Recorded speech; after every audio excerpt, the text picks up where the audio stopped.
Good evening, everyone. Welcome to the Community Preservation Committee meeting, August 3rd, Monday, August 3rd. I call the meeting to order at 7:05. Okay. Let me just kind of set a stage for the anticipation, I think, for the meeting tonight. So we wanted to make sure if we got any additional information, we could go over that tonight. I have a list of still outstanding items and comments. I think for our next meeting, this will kind of be the list of what we need to make sure to get done before we can actually make a decision on, what we're moving forward on potentially for the fall or what's going to go for the spring. So I went back through the last couple meetings and did a pretty comprehensive list of some of the things, comments that were made, things we were still waiting on. And obviously, people can add to this list as we go, but this is just a general start, just so the applicants know what needs to get done or what information we're still looking for before the next meeting. So that being said, we're going to switch the order up a little bit based on some of the things I think may take longer and may not. So I know Bill Cundiff is here. So why don't we bring Tony and Bill over? And when they're here, I don't know. Are they over, Katie? There we go. Hi, Tony. How are you tonight? Hi, Lisa. Hi, everyone. Sorry I couldn't be there in person.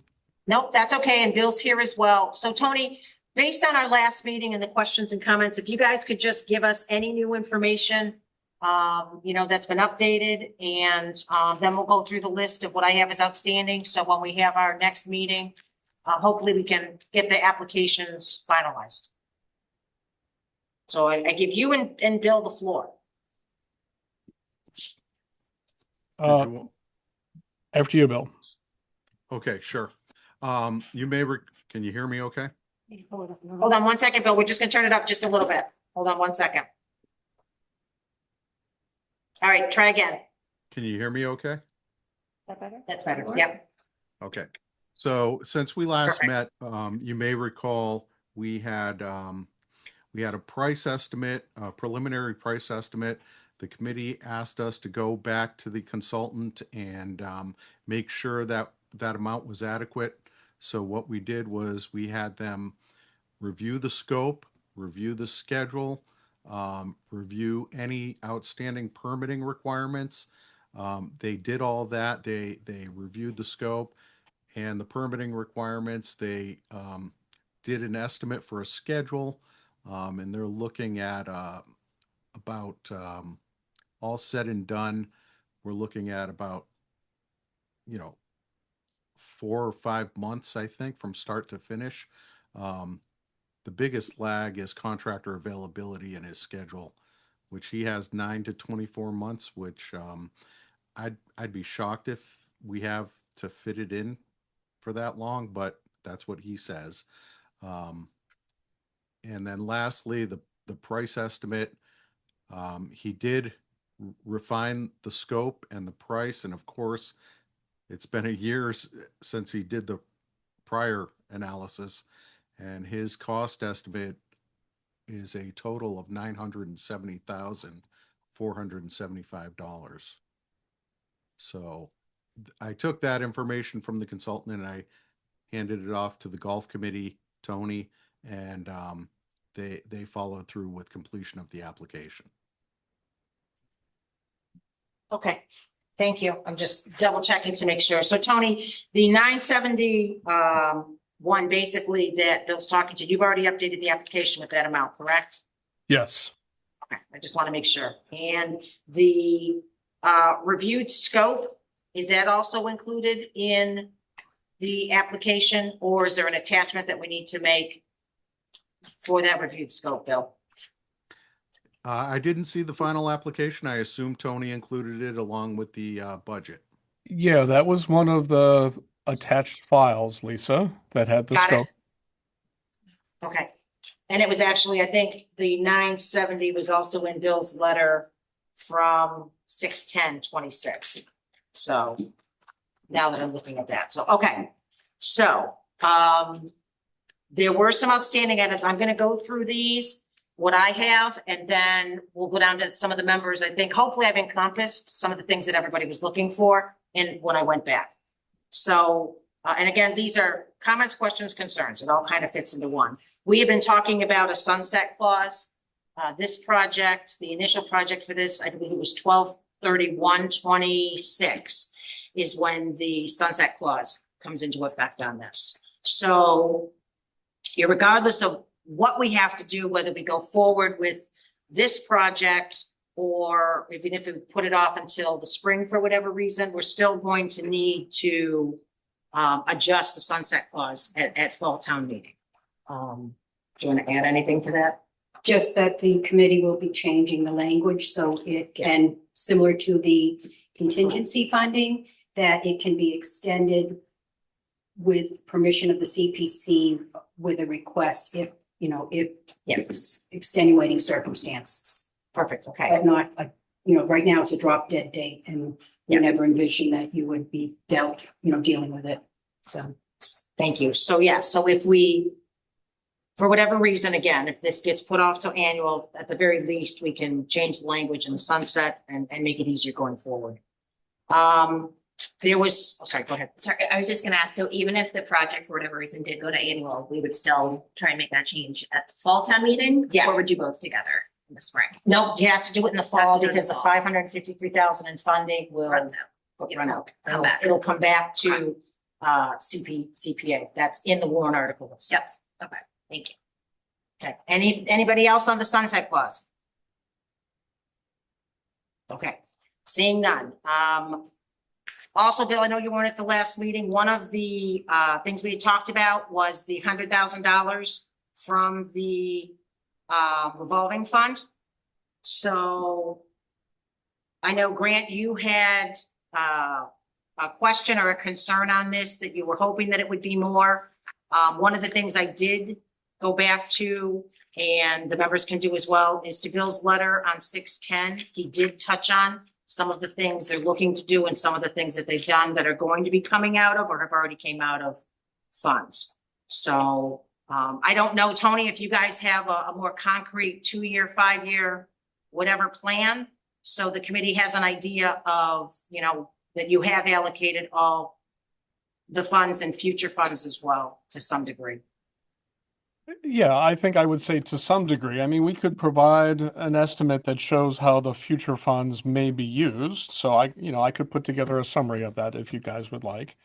So I can take that action item if you'd like. Yeah, so just future capital items, obviously. I mean, obviously you have things forthcoming, but I think it would be good when we finalize the discussion on the 100,000 and Grant, you can jump in. I'm not trying to speak for you, but just so the committee has an idea of what you're looking for use of the future revolving funds. And Grant, go ahead, jump right in. I don't want to speak for you. Yeah, thanks, Lisa. At the last meeting, I believe I had asked this, Tony, and you had said that you have more than 100,000. I can't remember exactly the number that you have and that you mentioned in the fund currently, and that you have some funds dedicated to other purposes for other kind of active projects, and that you had the 100,000. But it seemed to me that, and I could have misunderstood, but it seemed to me that there was some extra kind of balance between the 100K and the amount in the fund. And so just my point of view is I'd be looking to see, if possible, to maximize as much as possible the contribution from the revolving fund. So I get that you guys have other projects that are, maybe funds are dedicated to or something like that. But if there's any funds that are not dedicated to other projects, I'd prefer to see as much as possible come to this project. Okay, so how about if I create a 3-year summary, the next 3 years, 27, 28, 29, of how those funds might be used? Does that sound reasonable? Yeah, that'd be great. That would be great. I will do that in the next week or two. Hi, it's Awesome. Kristen. Can I just throw in on top of that? Could you kind of gauge priority in the sense of, what are must-haves, what are nice-to-haves? Because like Grant, it's just kind of like, obviously we have limited funds, the town within CPA funding. So are there are some of those assets something that we can possibly put off in order to push this project forward? So again, just some sense of, and that may not even be possible. Some of them might be just, they all have to be done. But if you could give us some sort of sense of that. I understand the request, so I will try to do that. Okay, great. Thank you. Anybody else on Thank you. add or anything on that? Okay, Can I great. ask one? Oh, I'm sorry, Freddie, go ahead. Absolutely, go ahead. Just, and I'm not sure, I think it was Bill mentioned at one of the meetings that if it was possible, not necessarily desirable, but to go to annual town meeting, and if so, how does that play into the revolving funds? Because I know the money comes in at different time schedules throughout the year based on play, I assume. And I think some of the funds we were talking about were based on earlier income, not necessarily what's going through the whole season. So if that can be represented as well, like how much money will be available at different points in time, if it makes a difference. I understand, Freddie. Okay. All right. Number 3 was SVT. I know, Bill, in your letter from the 10th, you said that you'd be happy to follow up with Sudbury Valley trustees to confirm their position.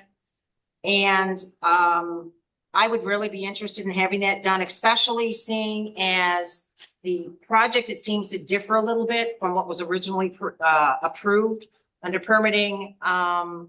On the quote, it talks about the scope of work will include revisiting the current Concom approved erosion and control plans and proposing a less costly approach to include more limited erosion controls and boring under the stream. So I don't know if SVT knew that this was part of the plan and with the pumps. So I'd really like to have some level of confirmation from them, Bill, that they are on board, seeing as they are the holder. Will do. Yep. Okay. Anybody want to add question or add anything to that? Nope. Okay, that's number 3. Next is kind of falling into the same line with conservation, with the limited erosion control and boring. I don't know if you guys have had conversations with Concom about that and also with the pumps. I just want to make sure everybody's on board, because the last thing any of us want is to be blindsided at town meeting, with a question and hear that Concom hasn't signed off or Concom's not on board. I know they were initially with the original, but now that the scope has changed a little bit, I'd like to just, know that Concom's on board. Will do. Any comments or questions on that, everybody? Good. Okay. Again, we're all trying to cover the bases here. I know one of the questions on the last meeting was who pays the water bill? Did we ever get an answer on that? Unless you gave it and I missed it. No, so I have not tracked that down. So I will Okay. do that. So I will do that. Okay, and what I'll do, Tony, is after we go through all this, I have it in a list. I will shoot it to you in an email as well. So, Thank you. yep, you're welcome. Any other questions or comments on the water bill? Okay, seeing none.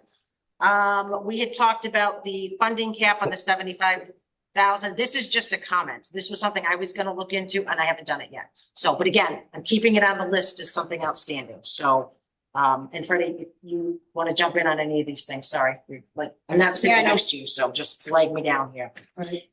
So any questions or comments on that until I get back with an answer? Seeing none, okay. Grant, you had asked for the 1225 feasibility study to be added to the application. I know, Tony, we haven't updated, you haven't done a final update on the application, but I just want to make sure that that's on your list. And Grant, if you want to speak to that or add anything to that, please do. Yeah, no, I know that it's been sent to us previously, and I appreciate that. But just in terms of, I think we'd like the application to include all the relevant documents, like in one spot, kind of, if possible. So that would be great. And then I think I had a couple of other items, which I think you noted, Tony, last time about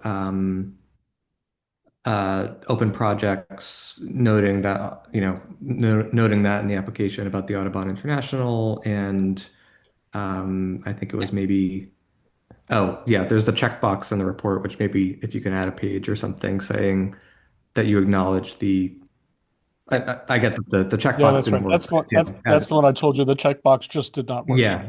But maybe if you're adding in a page or something, if you can, just add the acknowledgement. I know, minor stuff, but that way the application is complete. Okay, Thanks. anyone else on the feasibility study? Can I jump in because it was Yep. brought up, the Go ahead. Audubon International, there's the expectation that we will have a consultant hired and working on the management plan before this goes to town meeting, hopefully before you finalize it, and that they will be part of looking at the whole plan as was in the existing funding for the original irrigation project and continuing on. And that is something that, working with the golf course committee, and it is being written up an RFP, which I had expected last week, but it will hopefully be done tomorrow, and then we'll be reviewing it and putting it out there to consultants with the golf course committee's review and approval. Okay, thank you. That was on my list, so I'll take that one off. And Grant, I also did adding the Audubon as a add-on to the application. I had that as well, so this is great. Thank you. One of the things we had talked about was the maintenance. And I think, Ellen, you were the one that asked about maintenance. And Tony, you said some of the smaller things would be done by the management company and the larger things would be done by the town. Is there any way, I'd like to see some type of documentation on the management as far as what if a sprinkler head breaks and we say, golf course committee says, that's under the management company says, no, it's not. So for me, and Ellen, I'll let you speak to this as well. I'd like to see some level of, it doesn't have to be anything too formal, but just enough that we can put with the application, what the expectation is as far as who's responsible for smaller maintenance and larger maintenance. And then I'll go to Ellen. I'll let you follow up and add anything. I don't mean to speak for you as well. No, thank you. Yeah, I think that suggestion makes sense.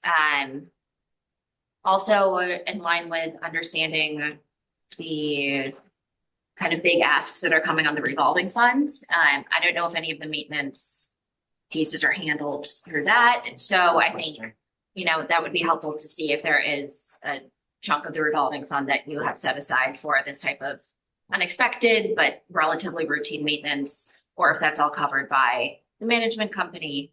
Just kind of understanding kind of what different pockets of money or whose responsibility that is. That makes total sense. Anybody else on the maintenance plans? Lisa, it's Claire. Sure, go I ahead, Claire. apologize. Educated. Oh, I'm sorry. Were you No, going you're down fine. the line there? Nope, go ahead. Okay. You're fine. Sorry, my camera isn't working for some reason, but and I'm not a golfer and I haven't really been following all these. My question is, has there not been a maintenance plan like all along? Well, that's not a question I can answer, Bill or Tony, if you'd like to. The best I can tell you, and I've only been here a few years, I've seen the contract that the management company has, and they have some level of obligation for maintaining just normal operations. So if it's part of the normal operations, I would expect it would fall under them. Of course, I'd want to check the contract with the management company. Tony might have better info than I do, though. Right. So that what Lisa gave is a good example of a sprinkler. I don't know if sprinkler heads break, but if something bizarre happens, does that come out of then the revolving fund if it's not covered under the management company? There are certainly, as Bill just described, many maintenance tasks that the management company takes care of, every year, every summer, every month, every day. There are a lot of things around the course that they do.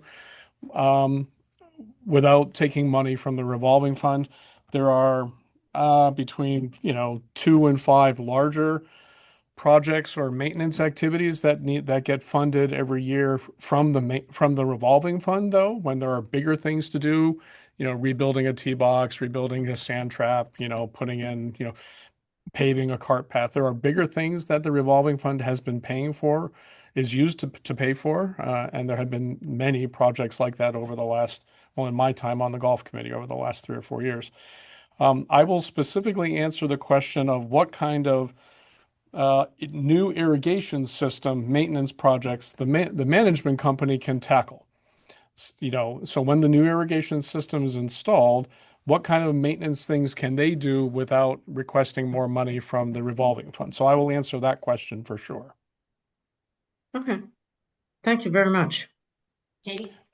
So I was just wondering if updating the shed is on your plans, because I know, having worked with Melissa, that we're already like out of compliance for Audubon Society certification, because the shed there's a lot of issues there. Yep. So is that in the near future of something that we could put on your plan? And is that something you'd be coming to CPC for? Would that fall into the bucket?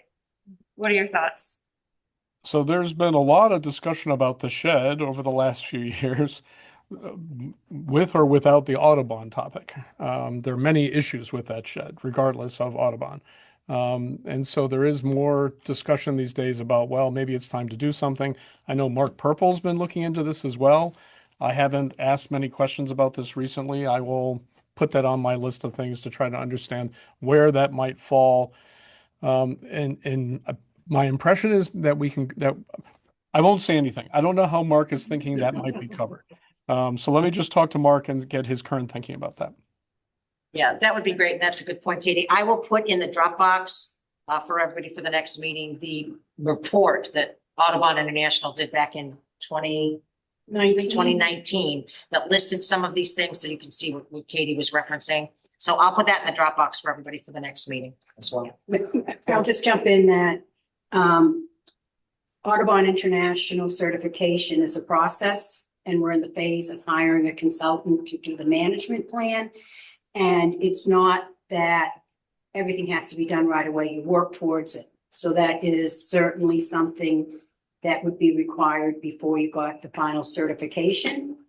But it doesn't mean you don't keep working towards it with all the other management items that are required in the meantime. And that's what we're hoping to, the golf course committee and this consultant are hoping to get moving forward now. So with that process, would they give us time to come into compliance with things like that? Yes. Good, Yes. bad, or ugly, Yeah, I like know. the farm dump process was not a comfortable process. I just don't want to see us getting into something like that again. So if there's some room as far as like, take your time to fix the shed as it goes, and then as soon as it's done, instead of like, you have 1 year to do it. Do you know what I'm saying? No, they've been very, as Tony knows, they've been very willing to work with the community to keep us engaged in a process that has started and stopped. And they keep us, engaged and part of the program. So there was never a deadline. The real requirement is, one, first of all, the town wants to get it in the best shape it can.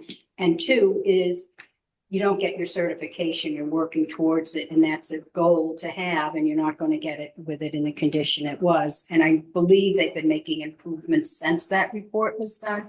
So it's not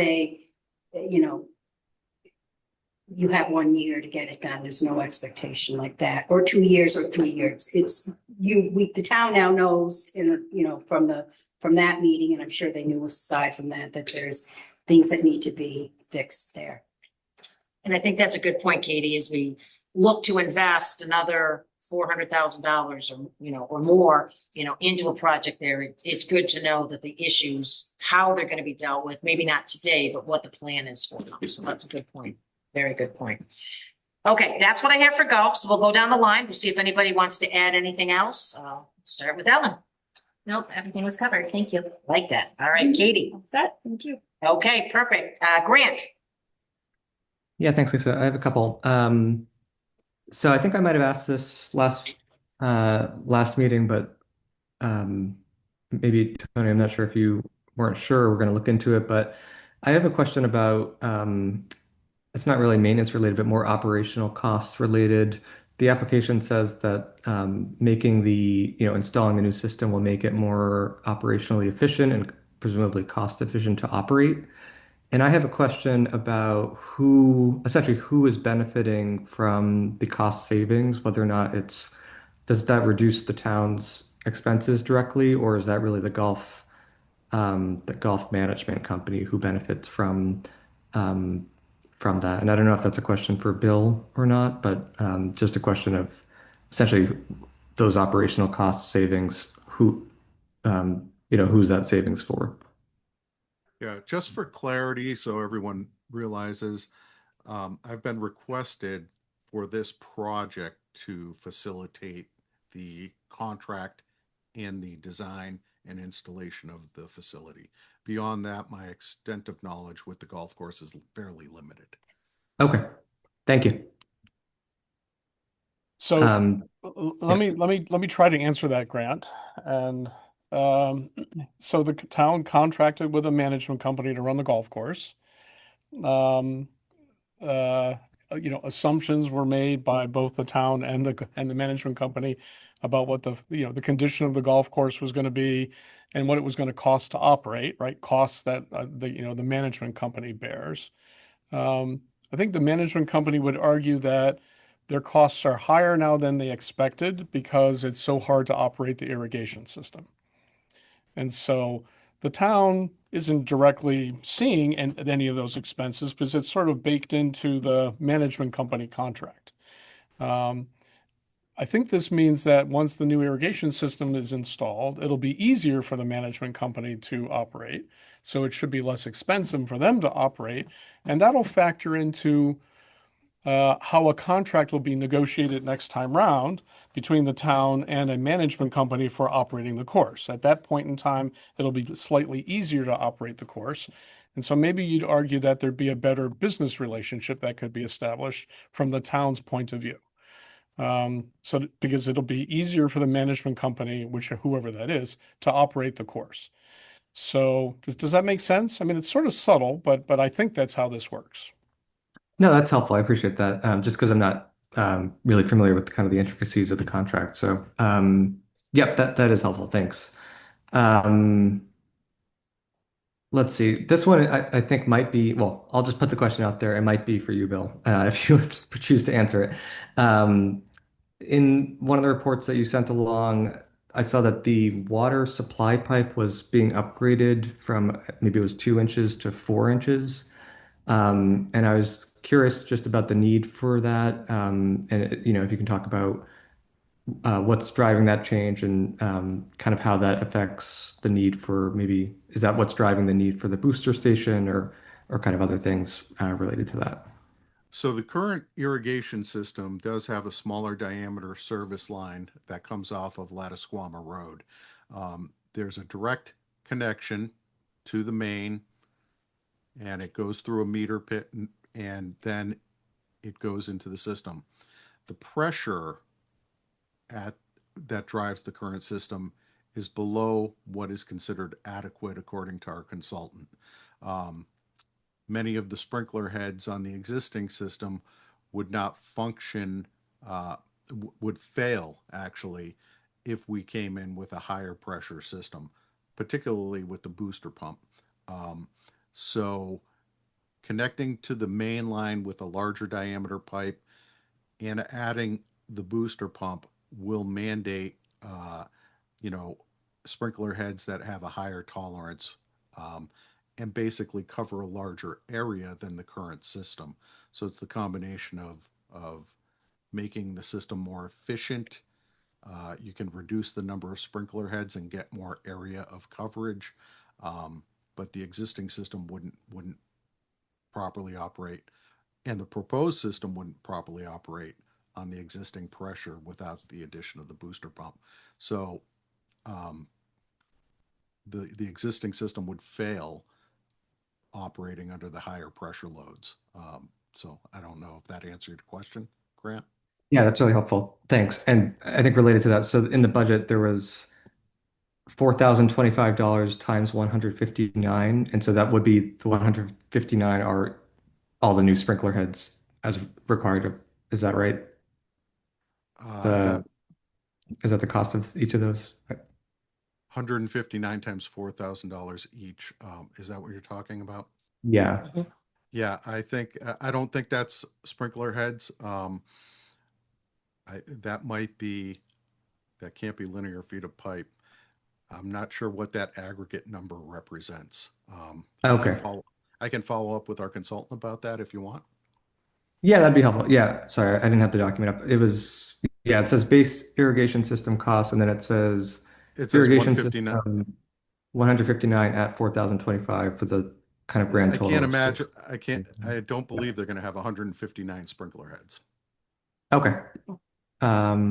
Yeah, so if you can follow up on that, that'd be interesting Yep. for me. Yep. And then, thanks for that. I And then, will say, Bill, I sort of think it is sprinkler heads, but you can go off and confirm. Yep. okay. Thank you. I mean, that was just my assumption, but I guess it would be good to say 159 sprinkler heads if that's the case. And I think the only other thing for me is thank you. I think it was probably you, Tony, who sent along the old application with the map in it. Is there going to be an updated, or do you have an updated map with the new kind of features of the booster station and that in map form, or are you kind of still going off of the old schematic and just yeah, that's I my am question. not aware of an updated map reflecting what the new design might be with the booster pump. So I'm not aware. Bill, do you know, is there a map, a current map of what the new system might look like? There was a map from 2 years ago, but I don't think it's not clear to me it will be exactly the same as the system would be next year. The existing map that you're referring to does not have a booster pump station. So it would be a modified map of what we currently have, adding in the connection to the new connection to Lattisquama, the booster pump station, and reducing the amount of erosion controls. Okay, thank you. Yeah, so I guess maybe that's a question for the committee of whether or not we'd like an updated map as part of the application. I don't know if that's something that we could get, but does anyone else have thoughts on that? I think we should have it as part of the application. I mean, obviously it was great because Tony was able to go back to the prior application. So the more completeness we have, I think makes a lot of sense for anybody going forward that may have a question. So Bill, if there's any way to get the updated map, that would be Yeah, great. that's not possible. You'll notice in the cost estimate, there's $16,000 that are slated as part of these funds to make those changes Oh, I see. to the current set of drawings. Okay. Thank you. And that's it for me. So Grant, would it be suffice that if we don't have the map to just get something on paper? Bill, have somebody just say what the changes specifically are to the map? And then after down the road, we can actually add the map back in. Again, Sure. my fear is always not having a complete package that somebody's gonna scramble at some point in the future and say, well, did they get a new map? Didn't they get a new map? Why isn't it with the application?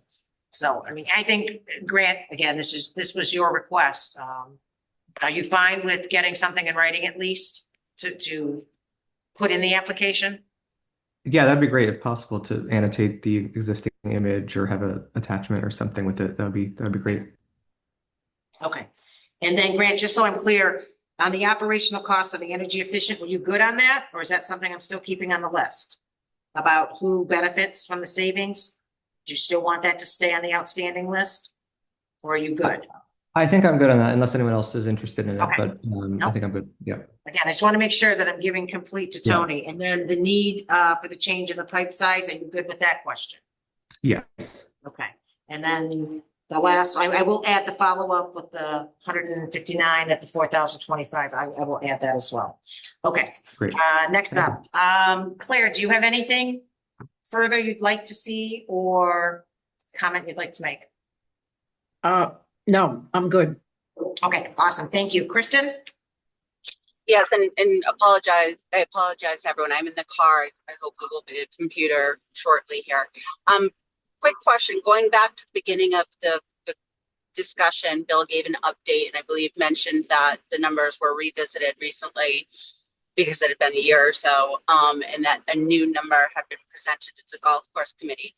If I have that correct, can you just remind me like what the difference in that number is? And then also when does the golf committee meet? What do you expect that what decisions are being made there? I guess I'm just trying to understand where they are in the process. I'm going to defer to Tony on that. I can't recall what the original estimate was. I think it was actually over $1 million. So this is actually slightly under that dollar amount. The estimate we went with originally, now when I say that, I mean after the first application, we got bids in, and then we knew of some general design improvements. We were guesstimating about $1 million. So we came in below that. I think the original grant amount was somewhere in the order of 750 or thereabouts off the top of my head.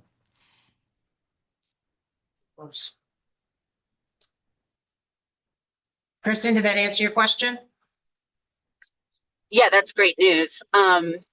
And so I guess what would be the decision points when deciding whether or not, and I know part of it's this list that we're talking about, but from a golf course committee perspective, as far as you know, are they still intending to go in the fall, or are they waiting more for us? I'm just trying to understand that a little bit more.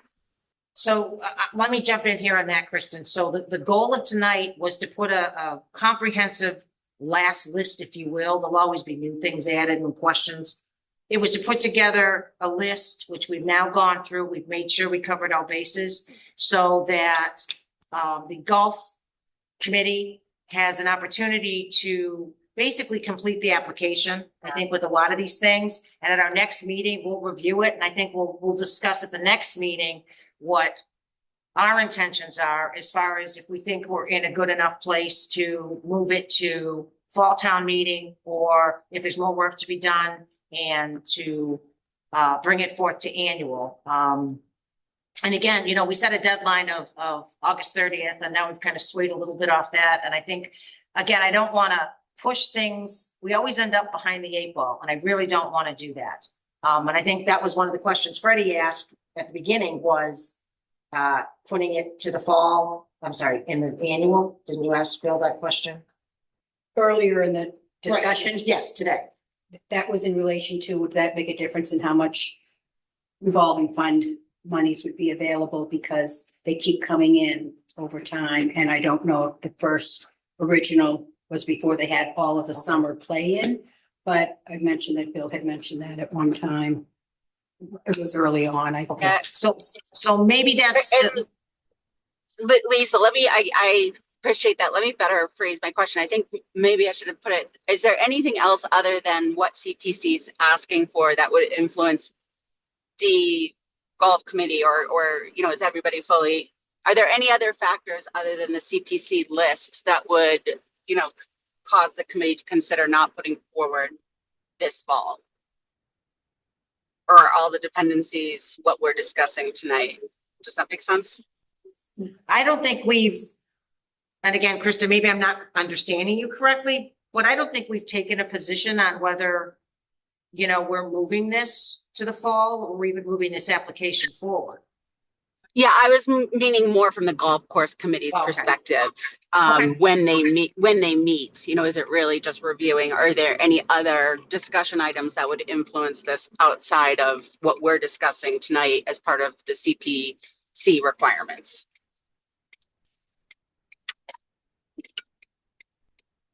Tony, that's to you. The golf committee wants to proceed with this project. It's the top priority project for the golf course. It has been for several years now. That's why we pushed this so hard 2 years ago. The golf committee wants to proceed. All right, great, thank you. No, that's all I had, Lisa, thank you. Okay, thank you, Freddie. Did you have anything further to add? Okay, so I think we have a punch list going forward to our next meeting. We'll decide on the date. Hopefully before we leave today, you know, we'll have enough time, and we'll get a date to you, Tony, to let you know. It'd be great if we could get the information 4 to 5 days in advance of the meeting, so everyone has time to review everything, and we can go from there.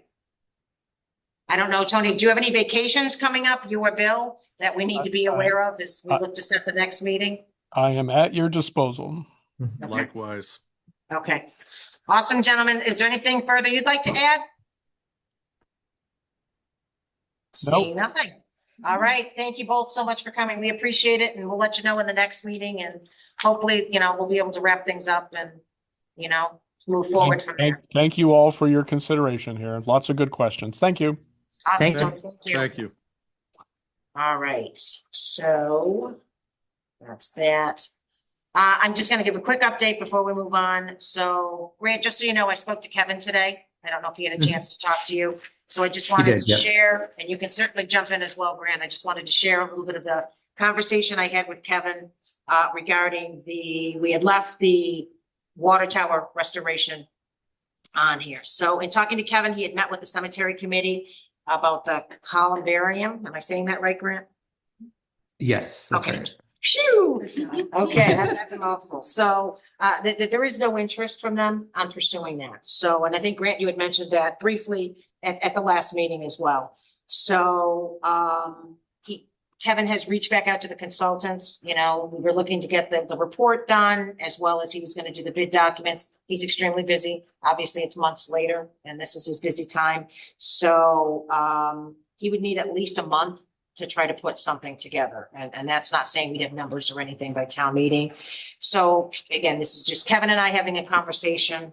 We talked about it. I think it's more important to do it right than to rush, where this is such a historic piece for the town. So that was kind of where we left it, that we want to utilize the opportunity, even if it doesn't potentially get done until next year. Again, it could be a focal point of the tricentennial, as work is going on there as well. So there's a lot of pluses and upsides to this as well. But at this point, it looks like there's really no way to meet our deadlines, to get concrete numbers to be able to go to town meeting with prior to town meeting. So again, the historical commission will meet and discuss that. But at this point, from Kevin's perspective, it doesn't look like it's a fall item for us. So Grant, do you want to add anything to that? Yeah, thanks, Lisa. So I did talk to Kevin briefly before this meeting. Thank you that was a great summary.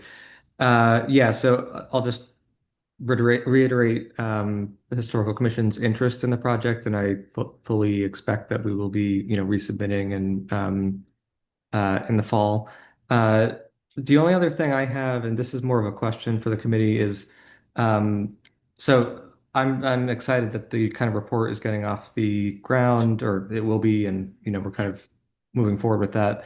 I went back, or actually Kevin sent me the a historical commission memo to the select board of what will be in that report.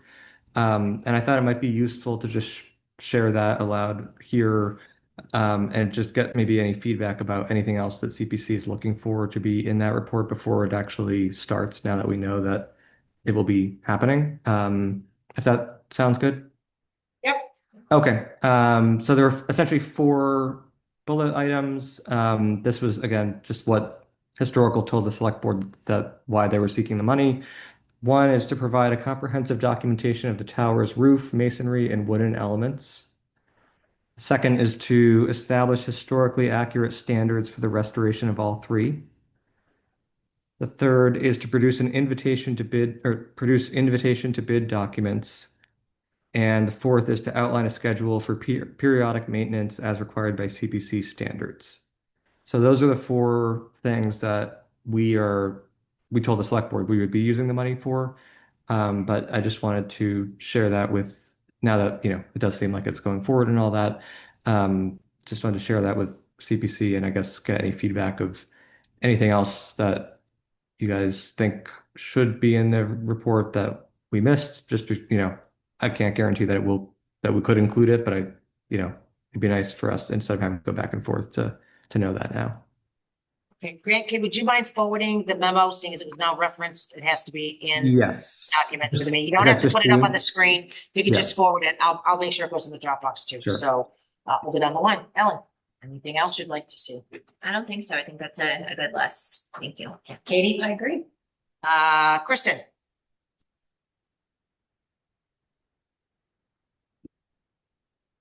Okay. Is she still there? She is. She's still on mute though. Okay, Kristen, you're muted. Yeah, Do you I'm have any- sorry. I'm sorry. I just pulled in, so I did have to, I have no questions for Grant. Okay, thank you. Claire? I'm good. All right, then I have nothing. Freddie? Grant, can you say the last bullet? How did you phrase that? Yeah, I'll just share the screen. It's easier, actually. Just give me 1 sec.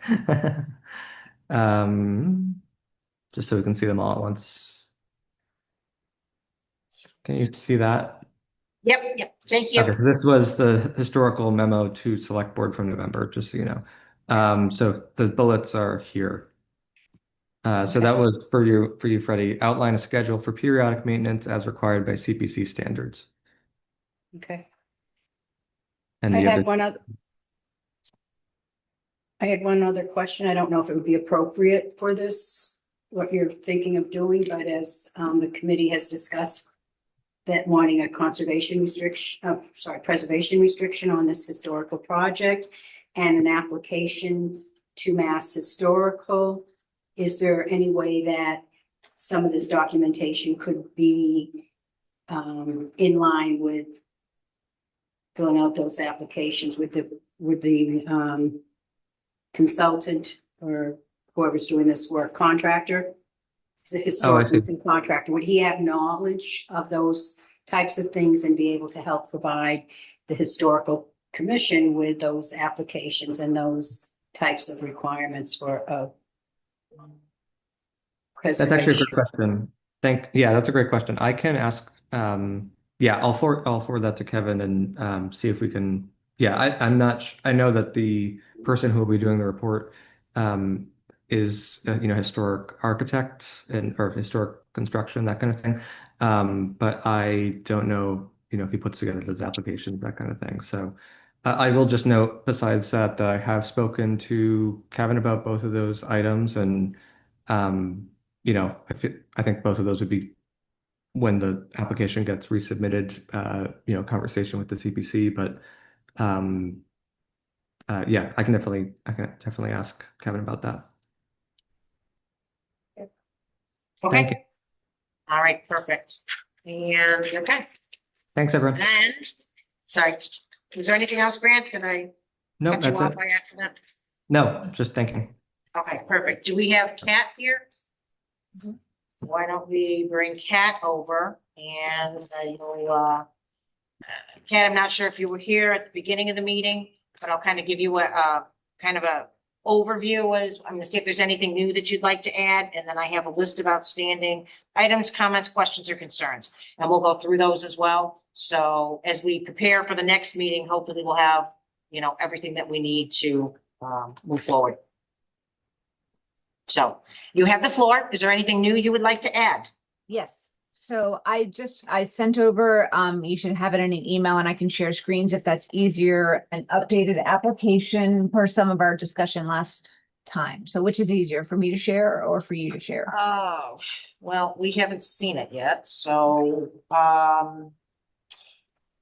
can I ask though, Kat, for our next meeting, it's hard to kind of go through this I know. during the meeting, so if, like I Yep. said to Bill, if like 4 or 5 days before for the next meeting, any new information we could have, that would be great. Yeah. So, Thank you. share. So are you gonna go through the whole application or just what you've changed? Just what I've changed. Can you Okay. confirm you're seeing the screen? Yes. Yep, all set. Okay, great. So basically what we did was based on discussion from last time, one of the most significant changes would be adding $40,000 for a construction phase administrative costs. That would be to suffice, to satisfy the project management request. So we don't have a quote on that yet, but I have an estimate. So I've added the 40,000 to the final cost. So the new cost, as you see on the screen, is, oh, you don't see that on the screen. That's not, Yeah, I think you're in the old version, Kat. hold on, sorry. This should be the one, sorry, okay. All right, the new cost is 471,828. And that's the addition of the 40,000. And what I also did was the 20% contingency, I calculated it only on the cost of the construction, not on the cost of the consultant. So it won't be a straight 20% based on that cost. The total cost is based on only the construction cost. And I made a note of that and I'll take you through that. Okay. Okay. So, no changes here. Let's see, no changes in here and significant. In this section on page 5, I basically just retallied these numbers, the application request to approval, so that it reflects the new numbers, the new 40,000 additional. So this structure did not change. This is what does that make sense? This section.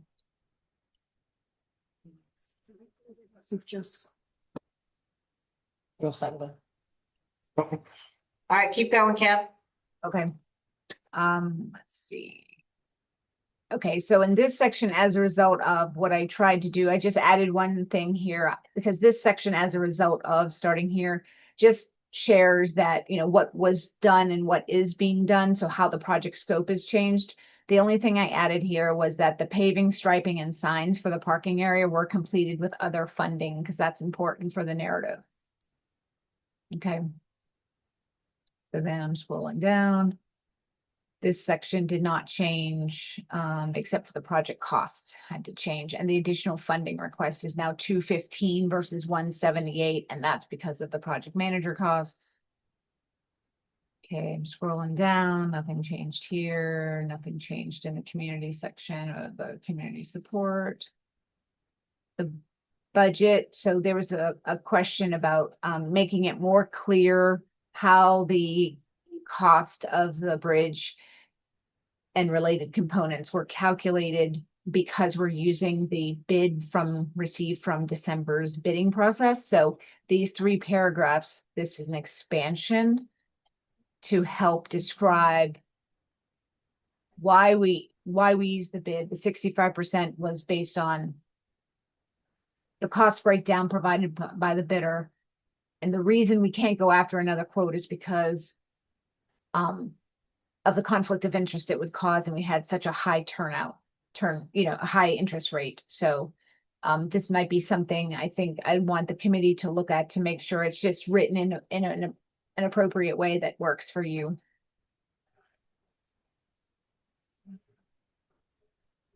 And then I changed the budget to make it clear. Obviously, I just added this line here. Basically, bridge construction estimate is based on 65% to make it clearer in this table. And then I added the construction phase services at 40,000. And then I wrote the contingency of 20% of construction related costs only to make that clear.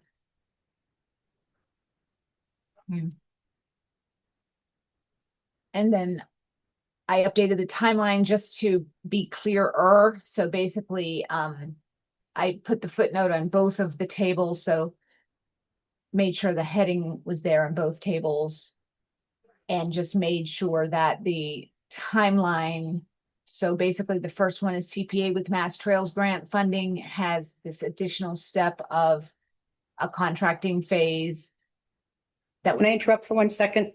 Can you promote Kristen? She switched from her laptop. Sorry to interrupt you, Kat. I just did. Thank you. Thank you. Sorry, Kat. No worries, thank you. So yeah, I just basically updated this timeline to be more clear and tried to add some language to help people understand what the flow of thinking was.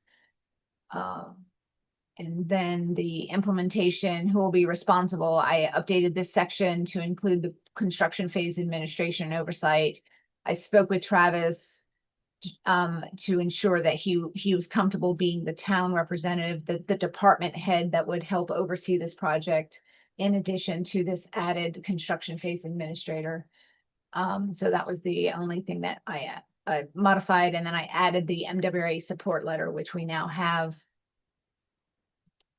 And I think I took out the bridge quote. We talked about doing that because it was confusing. And so the only thing left to do for quotes would be to provide the quote for the administrative costs. So I'll stop there and let you ask questions. What else can I provide?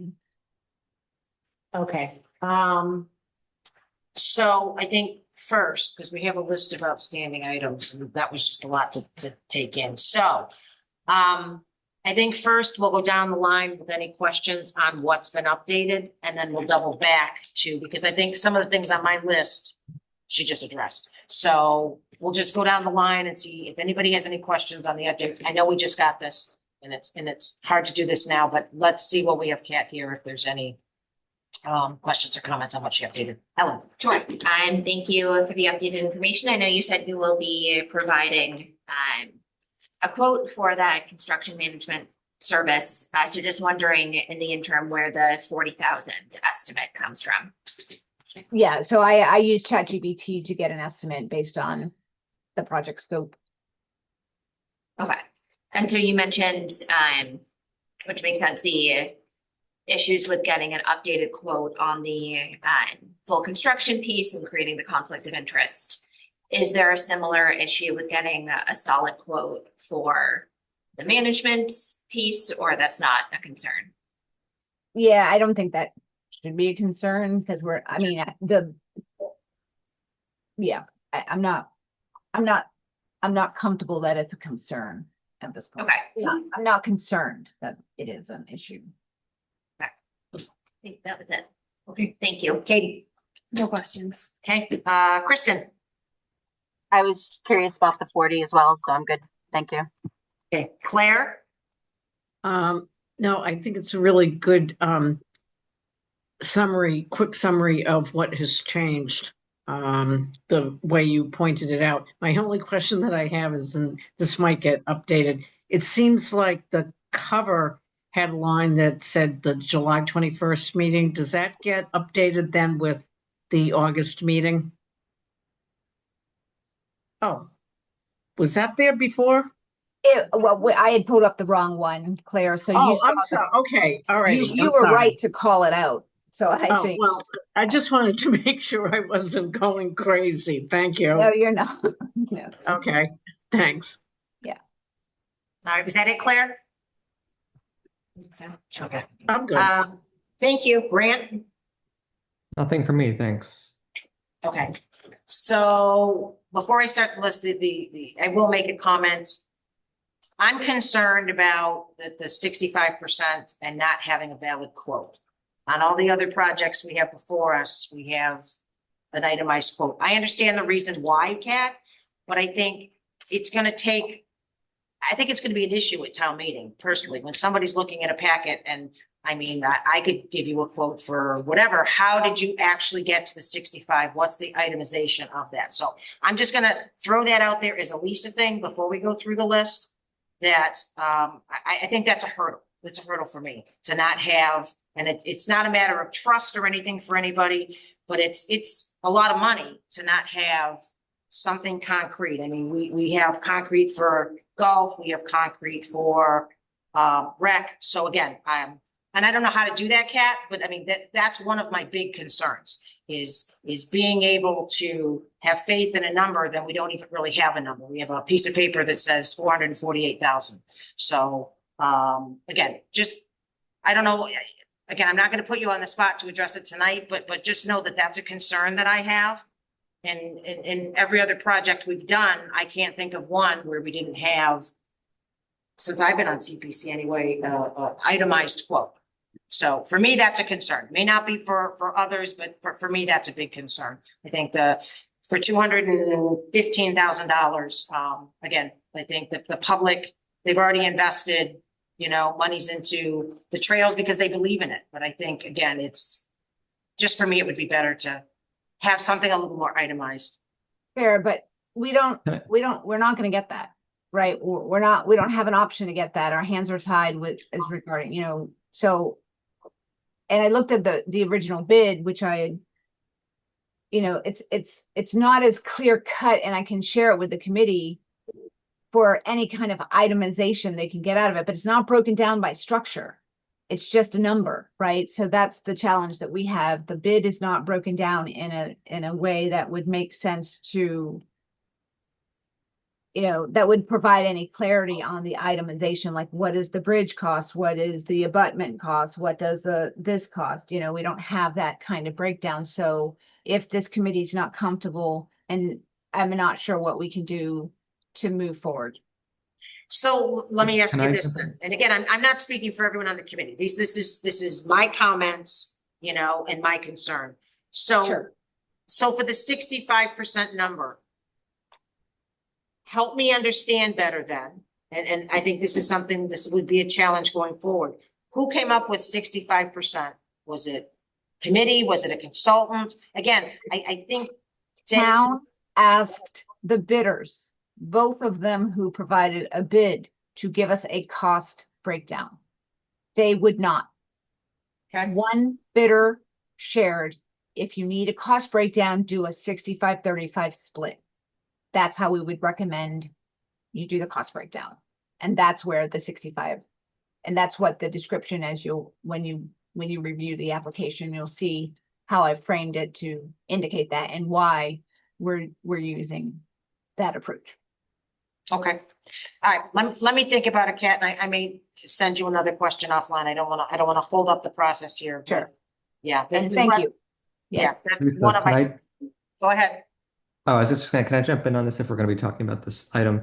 I just want to know, I don't find it personally, and I don't know what other committee members feel, but I don't find it an issue, especially, it's not just that she's putting down a random number on a paper, it's a pretty informed number, I think, right? So she went out to bid, she got the bid quote, a number came back, and she has been informed by the person who gave her the bid what the rough estimate would be, and then she's inflated that number to give herself extra room. So I think it'd be different if the applicant was just saying, we think it might be 300,000 and we have no basis for it, but this is based off of a quote and information from the person who provided the quote or multiple people. So that's kind of where I'm coming from, where I don't find it to be an issue, even though it might be a bit unusual. I think by adding in the extra contingency funds, we might be overfunding it, but in this case, where this project has already been, didn't have enough funds in the first place, I don't find that to be too much of a problem. But that's just my No, thought. I appreciate that, Grant, and I'm sure that there's other members on the committee that feel the same way, and that's fine. That's why we're having this discussion. It doesn't benefit Trails in any way for a comment or a question not to come up at this meeting. I think it's about due diligence, and it's doing our job. And I think we have to look at everything full circle. So, and again, I'm sure you're not the only one, Grant, that doesn't have an issue with this. Sure.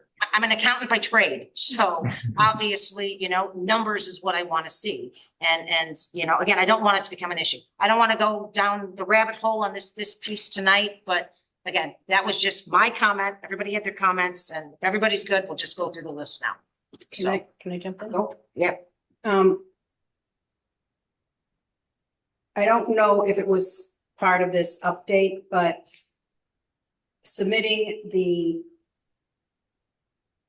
bid document that the 65% is based on, as well as the RFP that went out for the bid, which is going to let people know what you were looking for. And then you're going to show people what the bid came out for everything, and it might give some justification, and people can go through it as much as they feel that it might help. It's better than nothing, I think, than just a dollar amount. And I think that will give you some level of knowledge of what was put out there to bid on, and then what the bid came back at.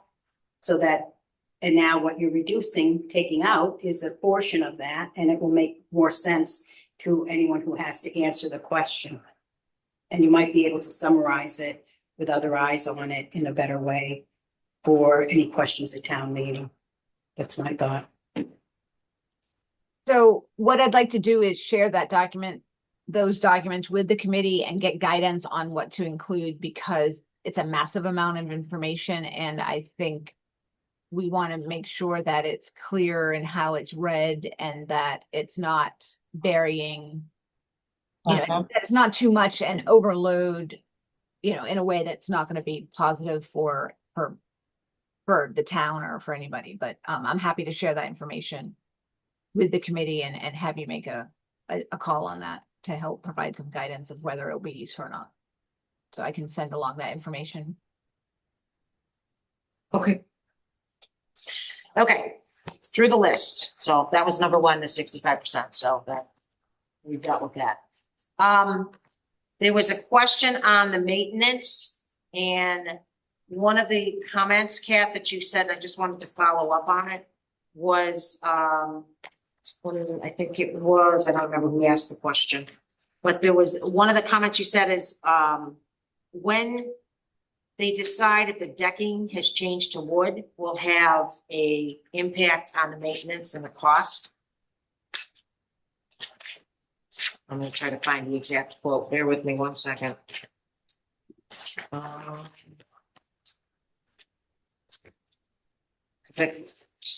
trying to remember who questioned the maintenance. I think it was me. I think it was you, Ellen, too. Yeah. Was that a maintenance? It's library. I should have separated all of these together, but I didn't. All right, this was trails, support letter. Sorry. And again, I don't mean to hold things up. I just, again, I want to make sure that what we're doing is complete. That's all. Yeah, and I think the general gist was that, right, depending on the choice of material, there are Correct. different maintenance requirements, timelines, expenses. And so the application you shared last time had those 3 different materials quotes as well that it sounds like you removed. Because it was helpful information, but a little confusing as part of the whole package. So I think, is your question going to kind of when will that decision Yes. be made and how does that Yep. impact those maintenance costs and Yep. responsibilities? Is that a, yes, that's the question. Yes, that's the question. Sorry. Okay, so let me reframe it to make sure I'm hearing it right. So if we do, so we'll make the decision, likely we'll make the decision before we go to bid, right? So we'll be making the decision then on the decking, and that will be based on cost as well. And so the question is, if we're using wood decking, then the maintenance costs may go up because wood will not last as long as the fiberglass reinforced polymer, decking. What would the committee like us to say, other than we're responsible for the costs? So if boards need to be replaced, then, we have a small trails budget. Will that budget be applied towards the cost of maintenance? It could be.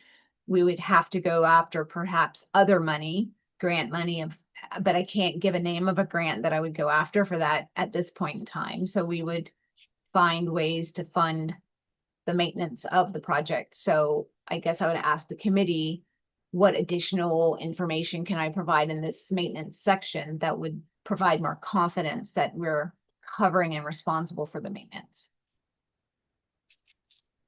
So if I may, Lisa. Absolutely. Sure. I think for me, a general sense of maintenance timeline and costs given the different materials. So again, it doesn't have to be a full breakdown of what grant it would be, but an understanding of if it's wood decking in the next 20 years, we're going to need to spend $1,000, $15,000. And the Trails Committee would plan to apply for grants for that. If it's a fiberglass, we just need to, who knows? I don't know anything about how these things work, but so we don't need to touch it for the next 40 years. So I think something at that high level, just to give us a sense that what the plan is to maintain it. Okay.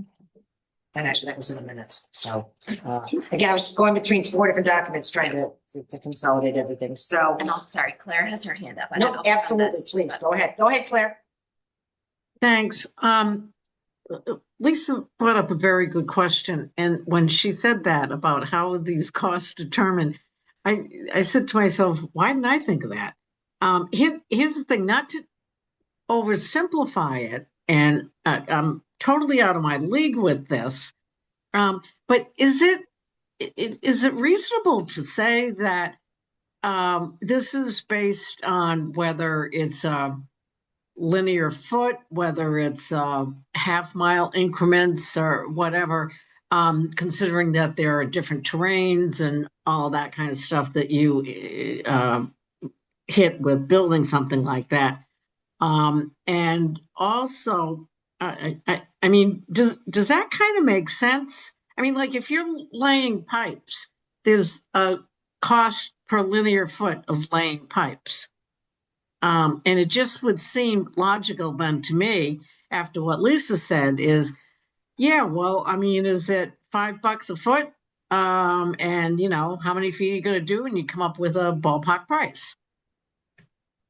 And then one other part to consider with this is what you were just talking about before. There's going to be a difference in what the decking is made out of. There's going to be a difference in the price. Thank you. Thank you, Claire. Anybody else on the maintenance piece?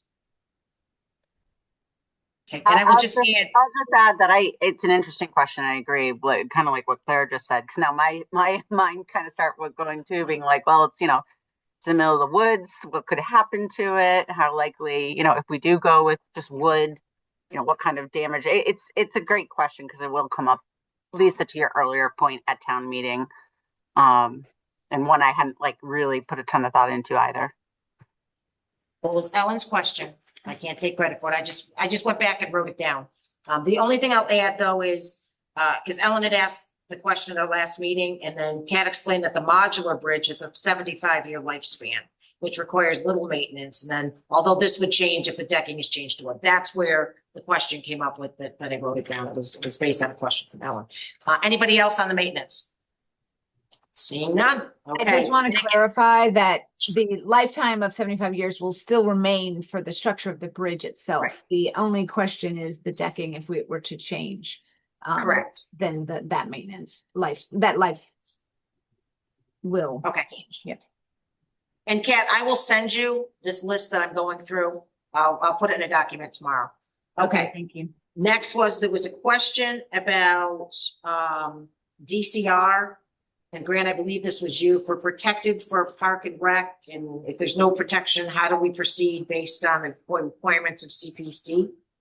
Yeah, thank you. So I think I believe we said that we would reach out to Stuart Saganor and get his advice on this. I know it wasn't an issue in prior, or I don't believe it was an issue in prior rounds. And obviously this is the third application for this project on the same site. So it might not be an issue for me anyway, but I would like to know if it's permanently protected for recreational use, and if it's not permanent, does interacting with the state and having the state say it's okay kind of thing make it okay, I guess, for us, is a question I have. Okay, and Freddie has an answer on the Stewart piece to some degree. Sorry. Yeah, so Stuart, I have a scheduled call with him on the 10th. Couldn't do it sooner because I won't go into anyhow. So the 10th, and that's on the question. And one of the things, you're right, Grant, it wasn't an issue on the past rounds because the saying, when you know better, you do better. The committee has learned has learned requirements that we should have been looking at over a more recent project, so that they started looking into that. It's always been there. We just hadn't really fully understood what the obligations of the committee was to ensure that that was followed. And once you start doing it, you have to be consistent across the board. But because it's DCR land, it's a different animal. Yeah.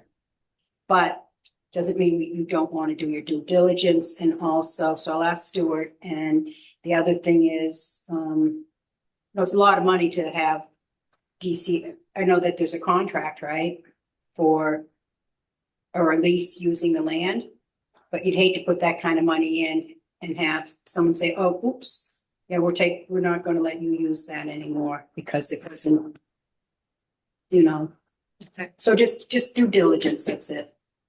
Okay. Finding a way to make it work. So we'll have an answer on that prior to our next meeting. We'll have Freddie draft up something and have it in the Dropbox. So we're all prepared. Any other Thank you. questions or comments on the DCR and protection or slash non-protection, if you will. Go ahead, Emily. So just to add to that, and thank you, Freddie, for setting up that conversation. So just from looking at the land online, it looks like it does at least have Article 97 protection. So, which is, not forever, and there's a process to have that removed. But that involves the legislature and a lot of steps. And so that is at least one level of protection that is on that land. Perfect. But it's not it's different. Right. It doesn't mean that they can say you can't have that Yes. trail there anymore. It just says they're not going to turn it into a mall anytime soon. Anytime soon. Yeah. But that doesn't mean that you can have trails there forever. Right. Yeah. Okay. Katie, anything Thanks, else? On this? Claire, anything else on the DCR piece? No, I'm good, thanks. Thank you. Kristen? No, I don't. All right, Grant, and I assume since you spoke first, you're all set for now. If Yeah. not, jump right back in. Yeah, sorry. I guess my only first, thanks, Alan, for that. Was just so I know where to find that. Is that on the town's GIS map? Is that how you found that? I was looking at the state's GIS map, which I think has some additional layers. Okay. So it's if you are on Mass Mapper, and I can share this if you want me to. Okay. Uh, I'm familiar with it, I believe. So Yeah. I can track it down. Thank you. so if you look through that, it shows kind of all of the different open space types of protection that are on the lands. So, Is that from the state Mhm. records or?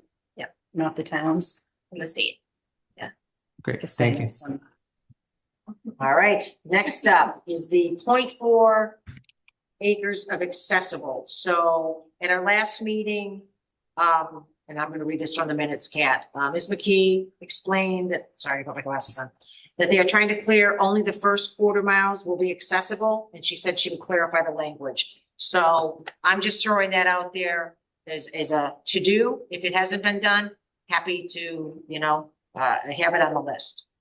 I don't understand. So I remember the conversation came up. It says the defining feature of the trail is it already in place is a 0.4 mile trail segment that meets accessibility criteria. This is the summary of the overall project background, right? And then this 2026 CTA project overview says nothing about that. So can you please reframe what is the ask?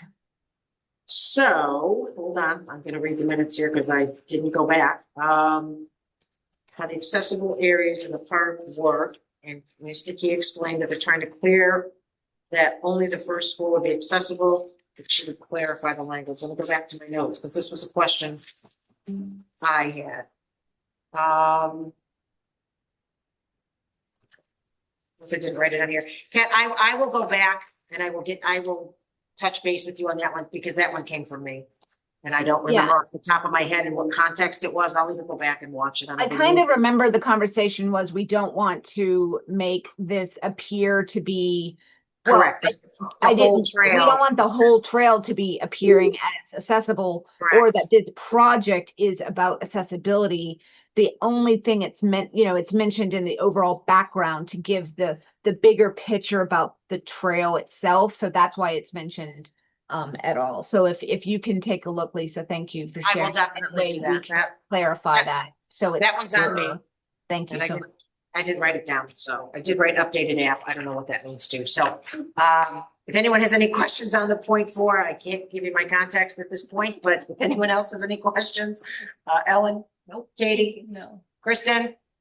No. Claire? So is the question, and I don't really totally understand it, but does the whole trail have to be ADA compliant? No, No. No? no, it No. doesn't. And none of it has to So be. it doesn't ADA fall compliant. under ADA stuff, so to speak, for lack of a better. The 0.4 section of the trail is qualified as ADA, correct? Understood, yeah. But, and that's good enough. It doesn't have to be the whole trail. Correct. Correct. Right. Okay, thank you. Yep. And when I go back and get the context that I'm missing tonight, sorry about that. And Grant? Nothing for me. Thanks. Okay. Next up was project manager, but you sounds like you've already addressed that. So I will leave it on there just to get more backup information on the 40,000. Can I ask a question? Yep. for you? Go ahead. So, sorry, don't know where I wrote it. You calling it a management construction admin? How is that I think that's the term used. How is that different from an OPM? It's very similar. It's just it's not an OPM. Well, it's just it serves as an OPM, but I'm not comfortable calling it an OPM because the way it's described on the vendor's website that we've requested a quote from is not described as an OPM. And it serves as it will serve as the project manager to act on the town's behalf to ensure that the project is on track. Very similar to how an OPM works. An OPM owner's project manager, in case I had Right. that too. So just curious about the difference at, and I'm glad to see that it's there and it might be very well, but what different work do they do from an OPM? And certainly we're not running away from helping to pay for that. No one seemed to balk at that additional price. So I'm just curious what the difference is in value for, not just Yeah. the town, but for the Trails Committee as well, as far as responsibility and oversight. And Freddie, maybe to add to your question, just to give an example, because this comes up obviously on recreation projects all the time. And, if there was to be, let's say, a mistake made with the materials used for the bridge, who knows? If something, doesn't go according to plan, is that OPM, where does that responsibility lie with the OPM? Again, I think that clarity would be good. Yeah, not because anyone thinks there's going to be mistakes made, but they get made. Stuff happens. Yeah. It's a big project and you just want to be sure, that you're protected, the town's protected, and the project proceeds. You'd hate to find out after the fact when something doesn't go right. Anything else on that, anybody? Okay. Next question I came up with was, Kath, there was some discussion about the higher funding tier, the up to $500,000 and Yes.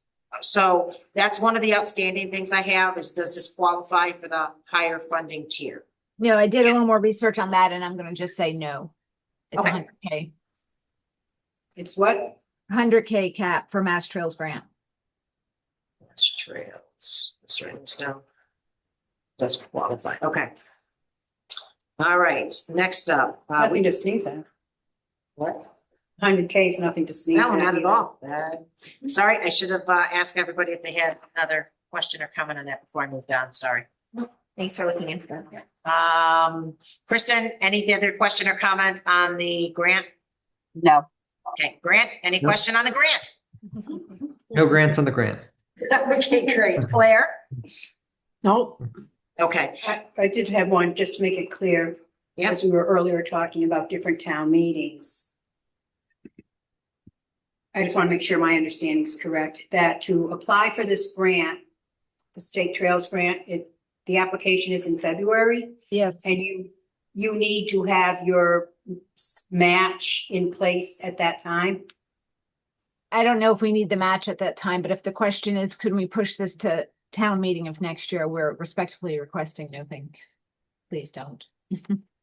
It's, the question isn't, are we going to push it to, I'm just saying, did you need the grant? did you need to have the match when you apply in February? We That's- did have, I think it makes our odds better.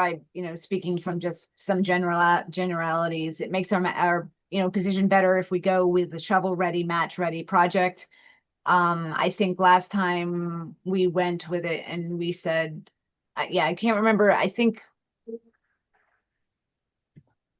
remember exactly the timing if we had contingent upon town meeting, like we went to the. No, grant. you had the funding ready when you applied, I'm pretty sure. Because the warrant article required you to apply for it, so you had the money and then you applied for it. You had the Yeah, but I approval. don't know if the timing of the grant was February and then town meeting was March or something like that. So I don't remember exactly, but in this case, yeah, it would be, yeah, so in this case, we would have the match already secured, we'll say hypothetically, and then shovel-ready project. So that's hopefully the objective that we can work with. Can I ask one more question about the grant? It's a percentage of the project, correct? Yes. So it's not, is 100,000 based on the percentage of the project, or is that the top amount I mean, could it be less based? I know it always can be less, but Yeah, it can always be less, yeah. there's also the formula. Do you meet the formula for the 100K? I don't want to be talking about it if it's only a 20% match. So I'm not sure what the question is, but the cap is 100%. The grant is at 100%. So can you reframe the question so I can try to help answer? Sometimes these grants are like at 20% of the project amount. Yes, it is. That's right. So it's 20%. Of project. So if the project's 400,000, it wouldn't be 100,000 at 20%, correct? I just want to make sure we're looking at the right amount of, even though the top amount that they grant is 100, if it's a 450, I'm just making it, what? 471. 471. That's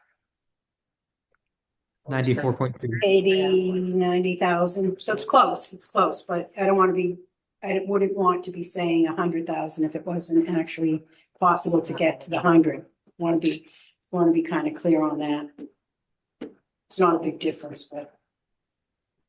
Well, it's good to know. Okay. Next up, we have a legal question for Jay. I had a brief conversation. We're setting up a time for Freddie and I to talk to him about a few different things. The question was how to handle approved project whose scopes change. That was one of the questions we had to know for this. So that's forthcoming. As soon as we get something on that, we'll put it in the Dropbox and let you know. Next up was a support letter to be provided. You did that. That was the MWRA letter that's in the packet. So thank you. Like to check things off. And then the last thing is being worked on now is the closeout process. Freddie's working on that. So we will have something on that as the next meeting as well. So that was all I currently was able to pull from the information. So we'll go down the line again. We'll see if anybody's got anything else to add that they're looking for or comment they'd like to make. Helen. Nothing we haven't covered. Thank you. Perfect. Katie. Thanks. Like this. All right, Claire. All set. So good. Kristen, don't ruin the role here. No, I'm good. All right, great. Thank you, Grant. No, thanks to Kat.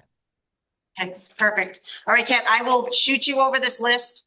Obviously, I need to take some things off. You took care of some things already. Much appreciated. Thank you. And then we'll let you know when the next meeting is as well. But I will also make a note to touch base with you on what my question really was and what my intent was on the 0.4. Okay, great. Okay. Just as a Awesome. reminder, it's not for your concern, but I'm going to be out the next 2 weeks. I will be checking email and such, but my productivity will be less than, so I'll try to get all my stuff done before I leave and then keep balls rolling so that we're getting quotes as we need to update as needed. When are you leaving, Kat? Saturday, the 8th, returning on the 21st. So you're leaving this Saturday. Correct. I will make sure you have the list tomorrow morning. Thank Just you very so much. you can I work appreciate towards that. And Sorry. I'm gonna, okay, thank you. No. Did you have something else? Go ahead. No, I think I'll just send it in an email. I think we talked about it already, so I'm comfortable. Okay. Perfect. All right, Kat, thank you. Much Thanks for everyone's appreciated. time. Okay, bye. All right. So now we've gone through our list and I will put the note I'm going to send everybody. I'll put it in the Dropbox. I'll create the Dropbox tomorrow. So if anybody wants to do it going forward. Okay. Do we have anything for signage, Ellen? What about Rick? Oh my God. Sorry, I Kristen. thought we were getting off. Holy cow. I think you were the smaller on my list. That's why I did it all Yeah. out of order. I mean, the update is pretty quick and Travis is on the line as well. But he's traveling and I don't know if we even need to bring him over. well, we should bring him over if he's able to, but really the update's pretty quick. And that last time we talked, we shared with you all kind of the proposals we would like to make to enhance the parking at the park, because obviously that's obviously it's an issue we want to address regardless of what happens with the enhancements to the park. Because again, there's already issues that we see that we think we could help remedy. So to that end, the plan that we discussed with you in our last meeting, we outlined in a letter to the select board and to the planning board, and then also passed on, the more detailed options that we were provided by Activitas, but there was one that we preferred that we had reviewed with you all last time we spoke. So we captured that in a letter. I sent that off to the select board and planning board actually this morning. So we specifically, requested that we have a discussion with them, and we requested the September 1st meeting because we know their August 11th is already a huge agenda. So, we didn't want to obviously try to impose on that.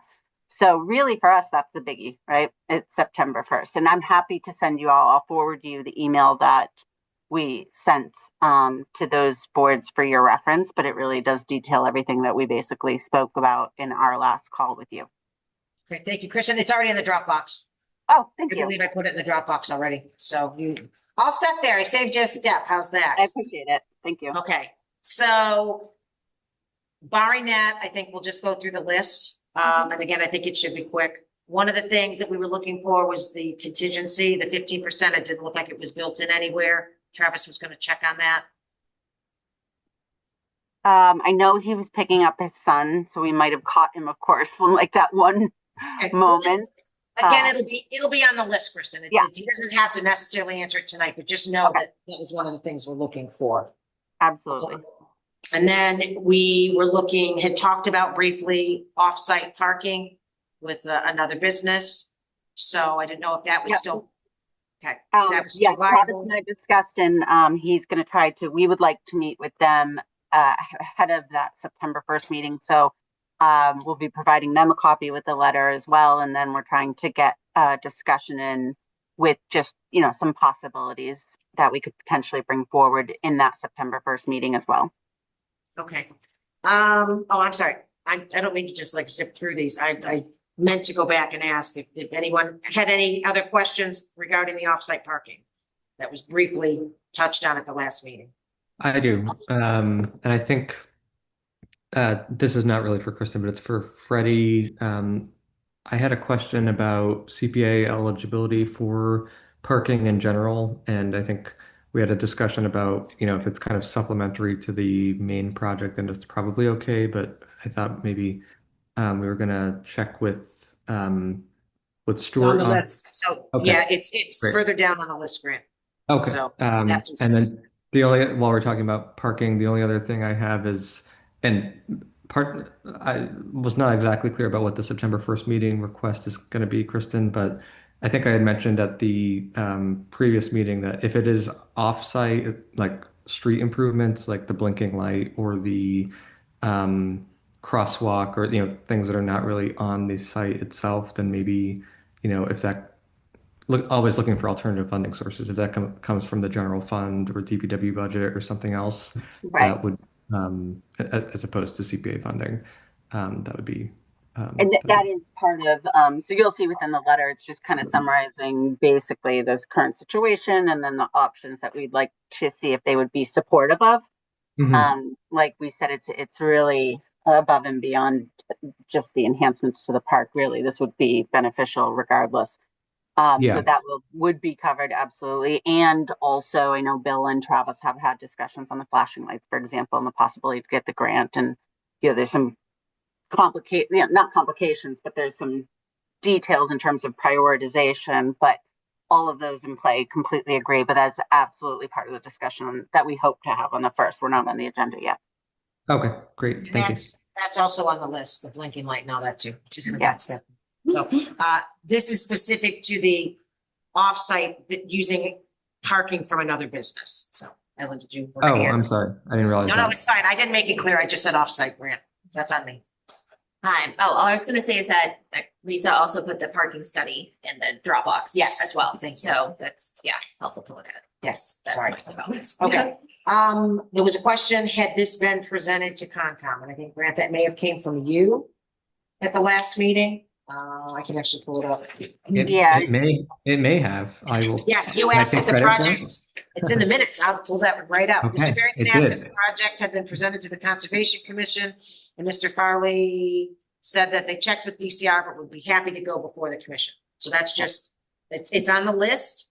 Hi, Chris- hi guys. I'm finally back. I'm sorry for the delay. It's okay. Hey, Travis, how are you? Welcome. I'm good. Sorry. I knew that as we worked through the meeting, I knew this was going to sync up with a 10-minute window that I have to go pick up my son. But I'm back now. Yeah, I did have a conversation with our conservation coordinator, and she did say there shouldn't be any issues, but I'm happy to go before the Concom committee and do it more formally if you'd like. But whatever action item you would like me to pursue, I will pursue it. But I did have a conversation with our conservation point for the town, and there were no major concerns on their side or her Grant, side. That's up to you. This was your point. Are you satisfied with that, or are you looking for more? No, I'm satisfied with that. Thanks for doing that, Travis. Oh, no Wow. worries. Happy to help answer. And Lisa, going back to your initial point about the contingency, I thought the updated estimate that I did send had at least 10% contingency, but I'll double check that to make sure. All right, and I'll double check as we go down the line too. For some reason, it was still in all my notes, the contingency, so. I do have the estimate, and if very least I can send it to you tomorrow, but I have the contingency one. I remember looking at it and I thought it was in that packet, but maybe I sent the old one. I'll double check too. Oh, you know what? Maybe that was based on what we were looking at that night. Because it just says again, assuming it's me, pointed out that some updates and errors in the application and asked if there's a contingency built in. You said that there should be 50%, and you will check on the numbers on the budget. So you're saying that's been done. And I'll double check through my paperwork, the new paperwork as well. But did he say 10%? 15. I thought it was 10%, but I can up it to 15 if you want. Well, no, the discussion was 15 at the last meeting. That Okay. has been standard. Standard, okay. Because, it's like, you don't need it, you don't use it, but you don't want to have a project of this magnitude go forward and then something comes up and you can't finish it because you did 10%, not 15. I'll double check that. I will note though that we'll get pressed on that for sure, town meeting. Somebody always presses us. Like we went through that with the fields, right? And the contingency, I think we had overdone the contingency, but 15 versus 10, I know we will get pressed on that. So we'll just have to have a good answer. If that's always been the standard of the CPA articles, so it's not. Yeah, I don't disagree. I just know we always get pushback. So Travis, and looking back at further notes, that it was identified in the budget documentation dated April 29th, 26, which currently lacks a 15% contingency. You committed to verifying the inclusion of it. So. Yep, I'll that's- verify that. Right, okay. So next up is the Grant mentioned this, and well, Freddie confirming the light parking if it's CPC fundable. I'll let you touch on that. That's where you're at. You have a meeting with Stuart already, so. It's on the list. It's on the list, and we'll have an answer for that, for the next meeting. Let's see, well, the buffer zone, so I think it was Ms. Fiore that talked about the buffer zone for walking, will it be maintained? Mhm. And did activists, am I saying that right? I should know about it. Activitas, I think I knew it didn't sound right. Clarify the ADA requirements, necessitate a buffer zone at the crosswalk to ensure individuals can maneuver to the fields. So that's on the list. I don't know if anything's been done with that. I will say, Travis, I mean, just between, I was looking at the design and to me, it looked, whatever I was looking at looked like it was clearly there, but let's get Activitas to just give us that in writing. And I'll give you, again, I'll send you guys the list, so, Yeah. and I can tell you Right. where in the meeting that the discussion even took place. So, anything else from anybody? Lisa, on you the don't have to do that. You don't have to do that for us, unless that sounds like a pain. We know, we're very familiar with what you're talking about. Okay, anybody else on the buffer zone? Okay, Claire. So, Claire, go ahead, Claire, sorry. so I'm referring back to the letter that I sent to all of you on July 24th, because I had said at the 21st meeting that I was going to summarize everything.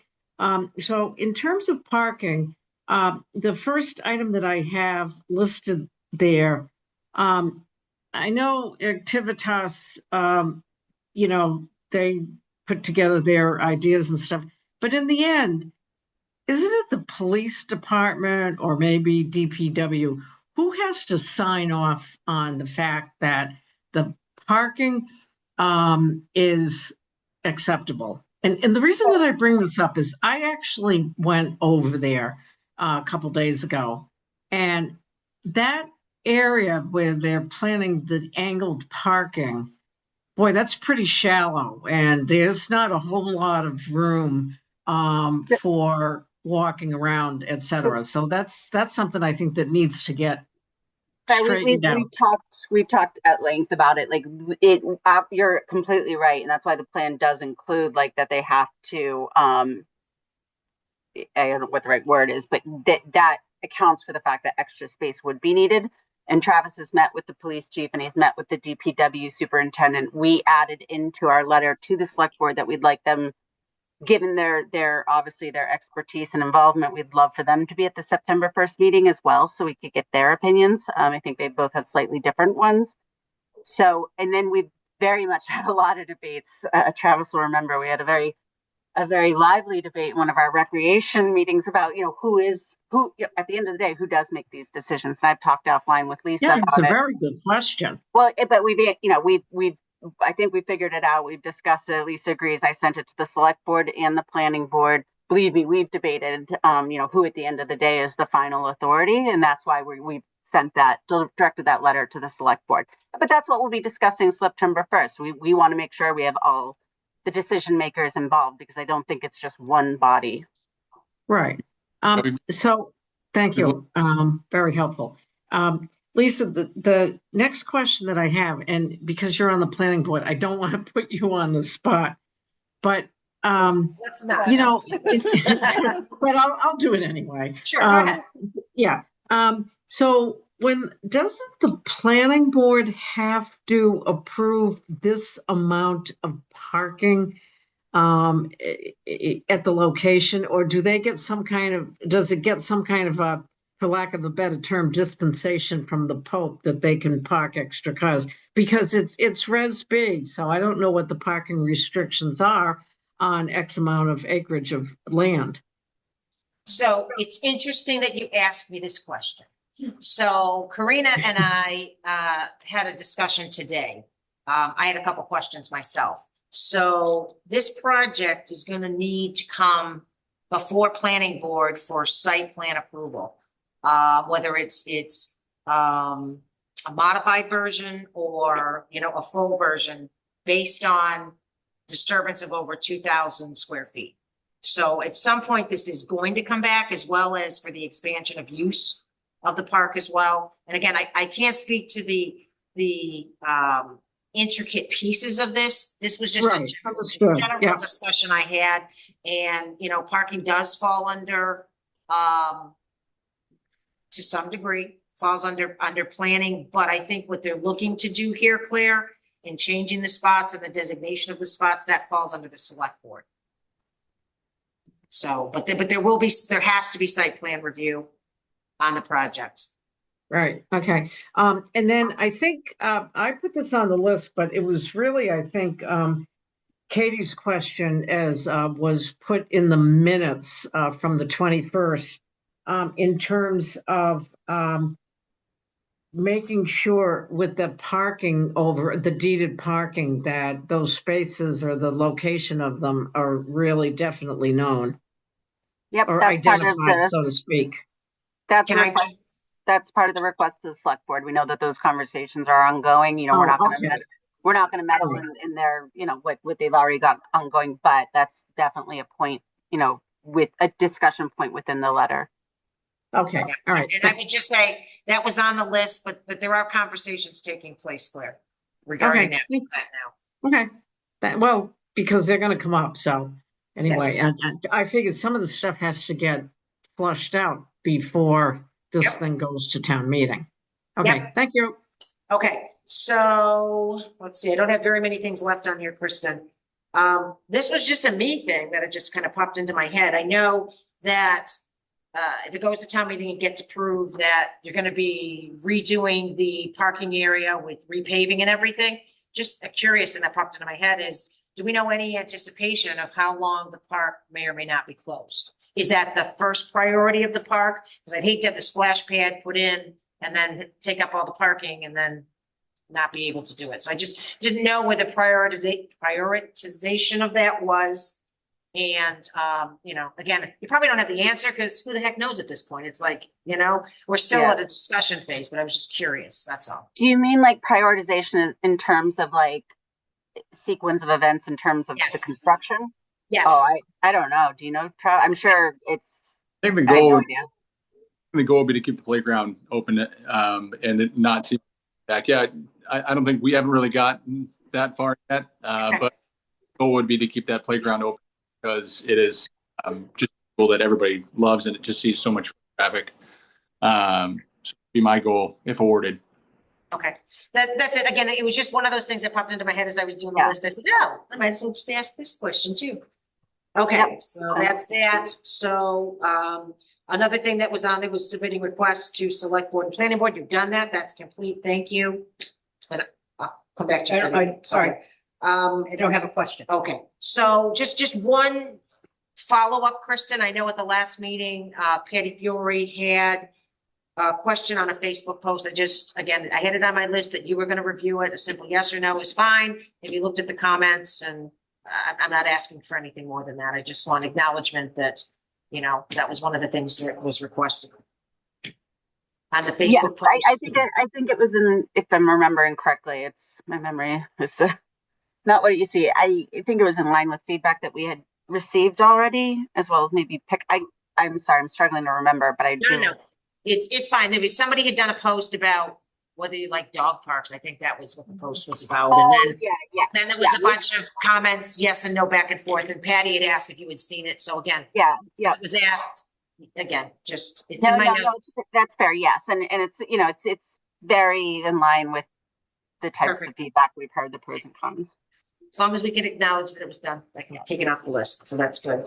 And then the last thing that I had was just the reminder about that it's gonna have to go for site plan. So Travis, I would recommend you reach out to Karina just to, you know, get it on the radar for the process. So that's what I had for rec for tonight. We'll go down the line and see if I've missed anything, and I probably did because this was like a lot going through back meetings and stuff. So Ellen. Great. Thank you. I'm just looking at the email that you put together, Claire, and thank you for doing that. I think there are just a couple other things that we didn't go through yet. One was a question about the process around the National Park Service grant. So if that were to be awarded, kind of how that impacts the budget for this part. So. So Yeah, I was gonna say, Travis, why don't you take that one? I was actually happy about this up. I don't want to speak for the rec commission. I don't think we'd be moving forward with this project not knowing we had potential, a very real potential to get a grant funding for a huge portion of this project, or not at least half of the project. I think in the estimate that I did submit at the bottom was the LWCF eligibility for the project, and I'll resubmit that tomorrow. But I believe it was 50%. So. Not including the parking. So I think it was 609 was grant eligible. So it's a fairly large chunk of the overall cost of the project. And again, hoping to hear back before town meeting, but it's a federal grant, and we are not really given a time period for when we're going to hear. And I think, you know, everyone obviously has some hesitation of bringing too many eggs in a federal basket these days. Sure. Thank you. And actually I did have one more question, but go Yeah, ahead. no, I'm sorry. No, finish. I just realized I missed something. No, sure. So I think we'd also asked about I'm getting a sense of the other costs around the splash pad, kind of setup, maintenance, winterization, and kind of the potential to reach out to some other rec departments and see if they had some insight on those costs. I have not, but I will put that and I will have an answer for you for the next meeting. Great, thank you. Is your pen also a golf club? It is. My next question, okay. I had to get in the flavor of the golf. There we go, thank you. We have these big screens now, so it was pressing. Very astute, good. You know, we have to pay attention. I think, looking at this list, it was your question, Katie. I don't know if you wanted to, come back to this one about the building department reviewing the Activitas plan and kind of when in the process that happens, if it was before town meeting or after. I think it's after. I think I was just trying to kind of settle some nerves about, you know, is this legal? Is this gonna like all of that's gonna be flushed out through the building department, the zoning department. I think even the walkway with the parking, that's something like an engineer is gonna take a look at and call out. I don't think that you could have a plan where that's not on there and have it, you know, pass muster. So yeah, if that helps. Thank you. Yeah, I think that's everything from Claire's list. Okay, perfect. And actually Claire's list actually brought me back to one of the points that I had missed with all my little scribbles here, was that the discussions with the DPW for grant funding for the blinking light. Did you give an update? And I just missed checking that off on my list. Yeah, I mean, we've talked with, it's kind of part of the discussion on September 1st because there are the grants, but there are some dependencies with that grant. You know, Bill can't just select whatever street he wants. So right now it's not like that grant, he has applied for that, but he could apply for another one. That's why it's really a discussion for September 1st. Again, that's also not I'll just pause there. We put forward all that information. Now we want that input from others in terms of what's the best path forward for something, for example, like the flashing lights. Okay. All right. Is that it for you, Ellen? Yep. Katie, anything? Nothing else. All right, Claire, anything else on this? So I forgot to put on my list, but I may have mentioned it at the last meeting. Has anybody talked about, for example, with the dog park, has anybody talked about what adding a dog park is going to do with the town's liability insurance? That was discussed way back, and that, I believe the response, and I'll dig back for it, Claire, was that it's no increase and it's covered under the town's liability policy. Oh, okay. Because I really think somebody's going to ask, in light of anybody watching the news and seeing dog attacks, somebody's going to be asking that question at town meeting. Yeah, perfect. Yeah, and I believe Travis, it was you that got the answer to that question way back from Mark Purple. Yeah, it's we did check with Maya. It is covered under the town insurance. Yeah, it's covered if you pay. My question is, I guess I didn't ask it right. Does this add to the premium? Because how could it be covered now? We don't have a dog park. Dogs at Breakneck Hill. Yeah, that's true. To circle back to make sure it won't increase the premium, but I don't think that was part of the combo, but I'd be happy to double check. Okay, all right. Yeah, it's because it's going to come up at town meeting. Yeah. Nope, it's always good to know. Good to ask, Claire. Okay, was that it for you? Yeah, I think I've asked enough tonight. Awesome, Grant.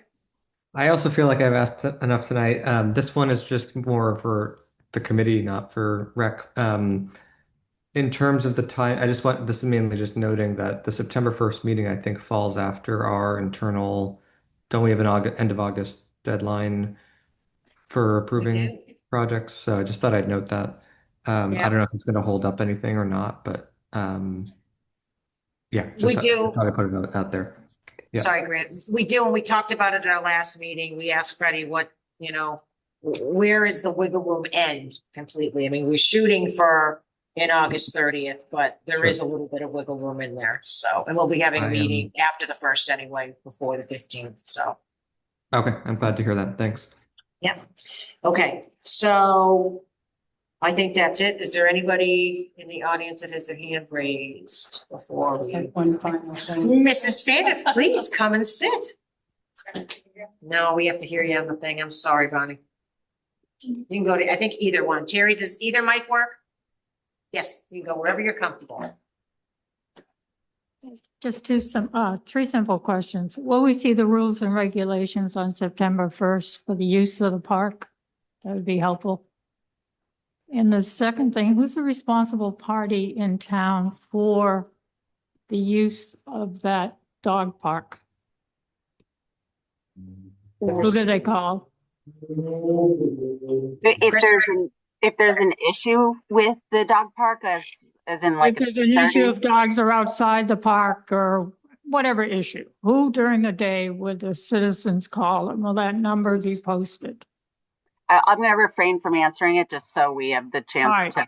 I know what my hunch is to No, say. I'm but- just saying, I'm yeah. asking it so that you'll be prepared to Sure, answer no, I it. appreciate All right, that. it's a heads up. And the other thing you might want to check, it's been a long time since I've read it.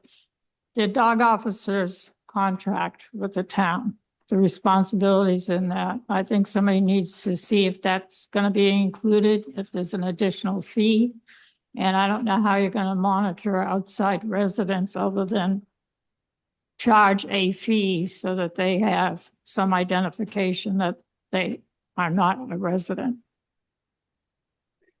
I can say that we had not considered a fee. We of course had talked about the fact that, that's a key thing with the parking that people are concerned about in terms of will that be attracting, additional outside I think parties. Northborough Hudson might be charging a fee for non-residents.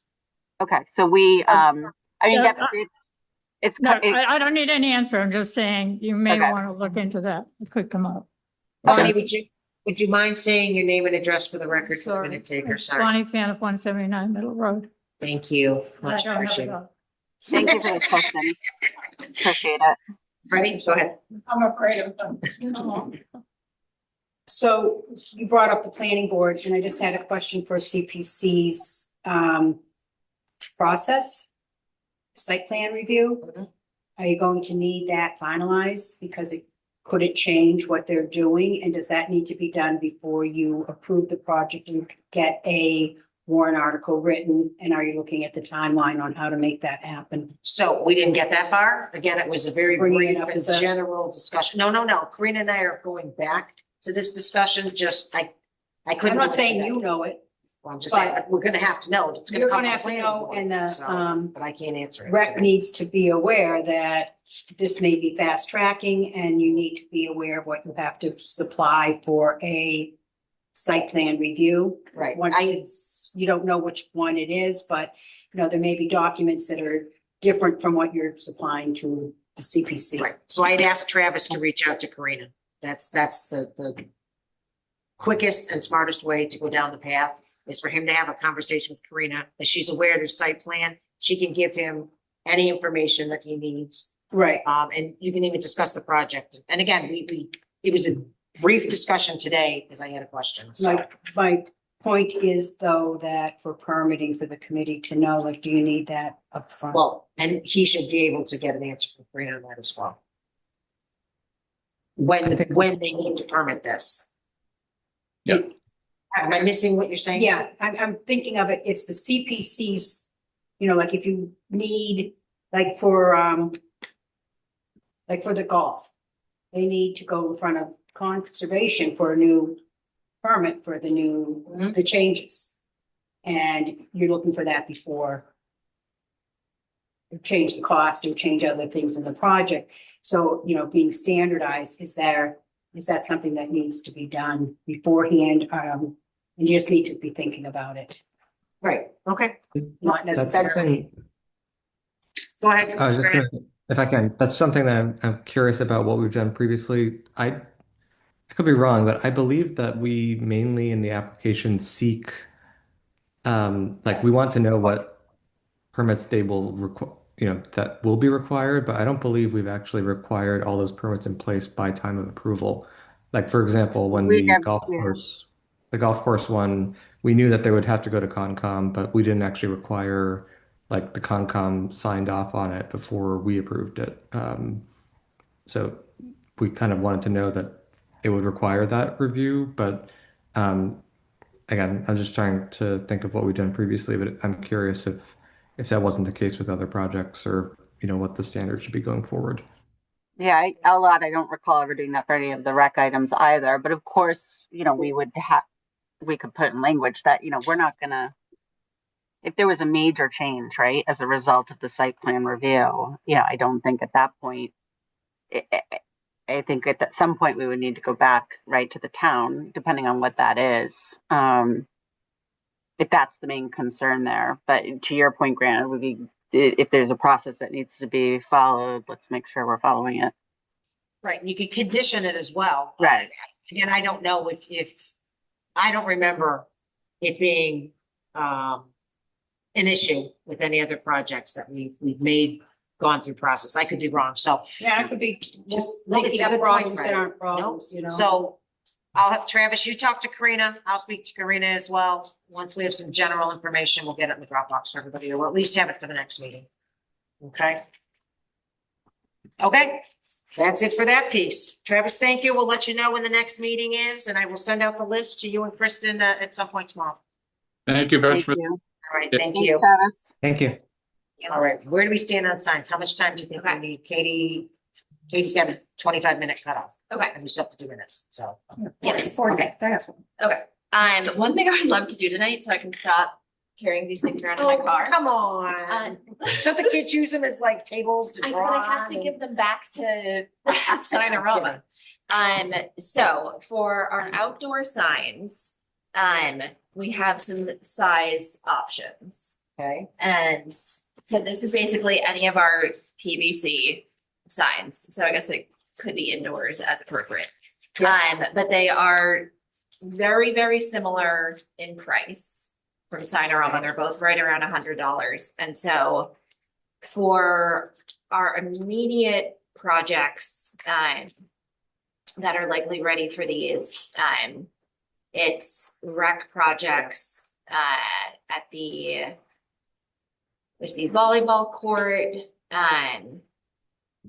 the basketball court. But I think, well, so I'm looking back at Grant's notes, and so I think a couple of these you flagged, Grant, as kind of waiting until after we know what's happening at Fame Memorial Park. So I think it's just the Mooney Field lights and the sand volleyball court. And so, Kristen, I don't know if Rec has had a chance to talk more about the location of these signs, Yeah. which I think would help determine the size, but also that's, what CBC thinks about that. Yeah, so in terms of the volleyball, court in the Richardson, I think we told you we agreed, we want to put it on the fence. That obviously makes the most sense on the left-hand corner there. We were going to just kind of wait and see what the final wording of the library one was, and then just adjust accordingly for that sign for, two signs, I should say. Well, yeah, two signs for the Richardson and the volleyball court. In terms of Mooney, I'm sorry, I'm going to have to go back and look. I don't know that we agreed on Mooney because a lot depends on the final school decisions. Once we can say, we wouldn't want to, I don't think, do the permanent sign until the final decision is made that, like, we're not touching, for example, those fields as part of the school renovation or whatever we end up doing with the schools. So I think we would want to do a temporary sign there. And I'm sorry, I don't think we've made a final decision because we obviously need to talk to Little League as well about that. They kind of, they do quite a bit with that property. They do a lot of maintenance. So, we would want to involve them in that. So I'm sorry, we have not had that discussion, but we can move forward. Ellen, I can work with you to finish off both Richardson and the Mooney lights and get that off our list and closed out. If everyone's comfortable with that. Again, we just wanted to follow in the footsteps of the verbiage of whatever the library decided. And per our last discussion about, residents versus the taxpayers, et cetera, we don't need to go back to that. So if everyone's okay with that, we will finalize, move forward, and then work with Freddie, hopefully, to close those off.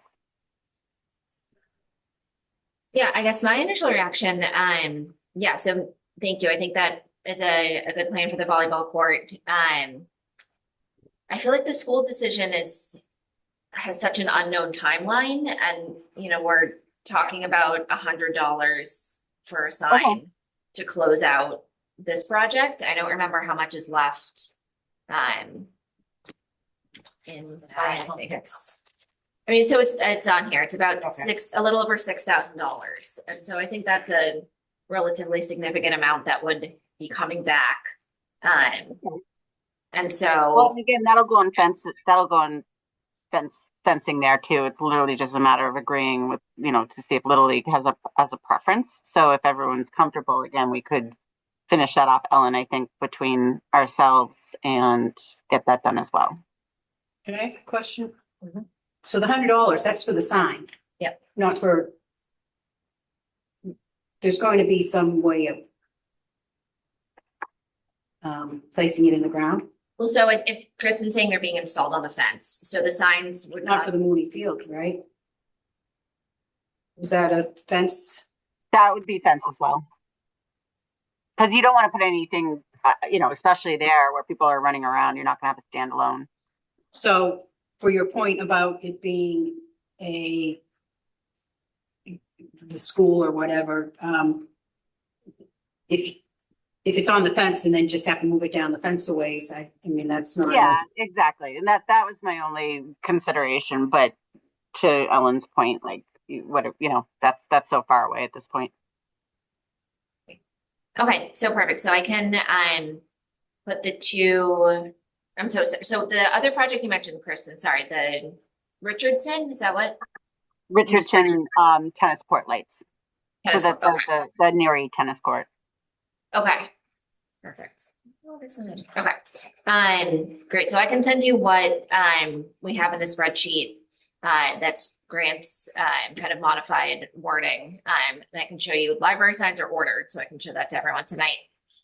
So I think if people are comfortable, if I work with Kristen on the wording, are we comfortable picking a size or having a CPC recommended size for these signs? Because we have these two options before us.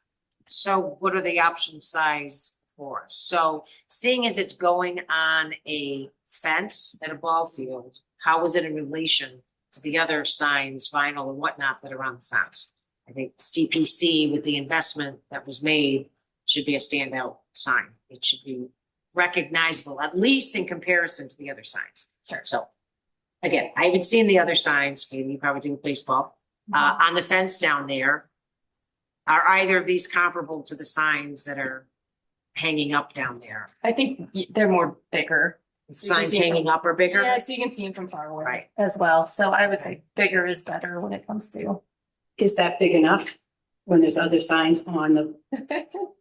Well, that's what my question is. Is this going to shrink in comparison to some of the other signs that are hanging up? Now, I remember back to, isn't there a sign, Kristen, down there for Brian Schiffrin? It may not be there anymore.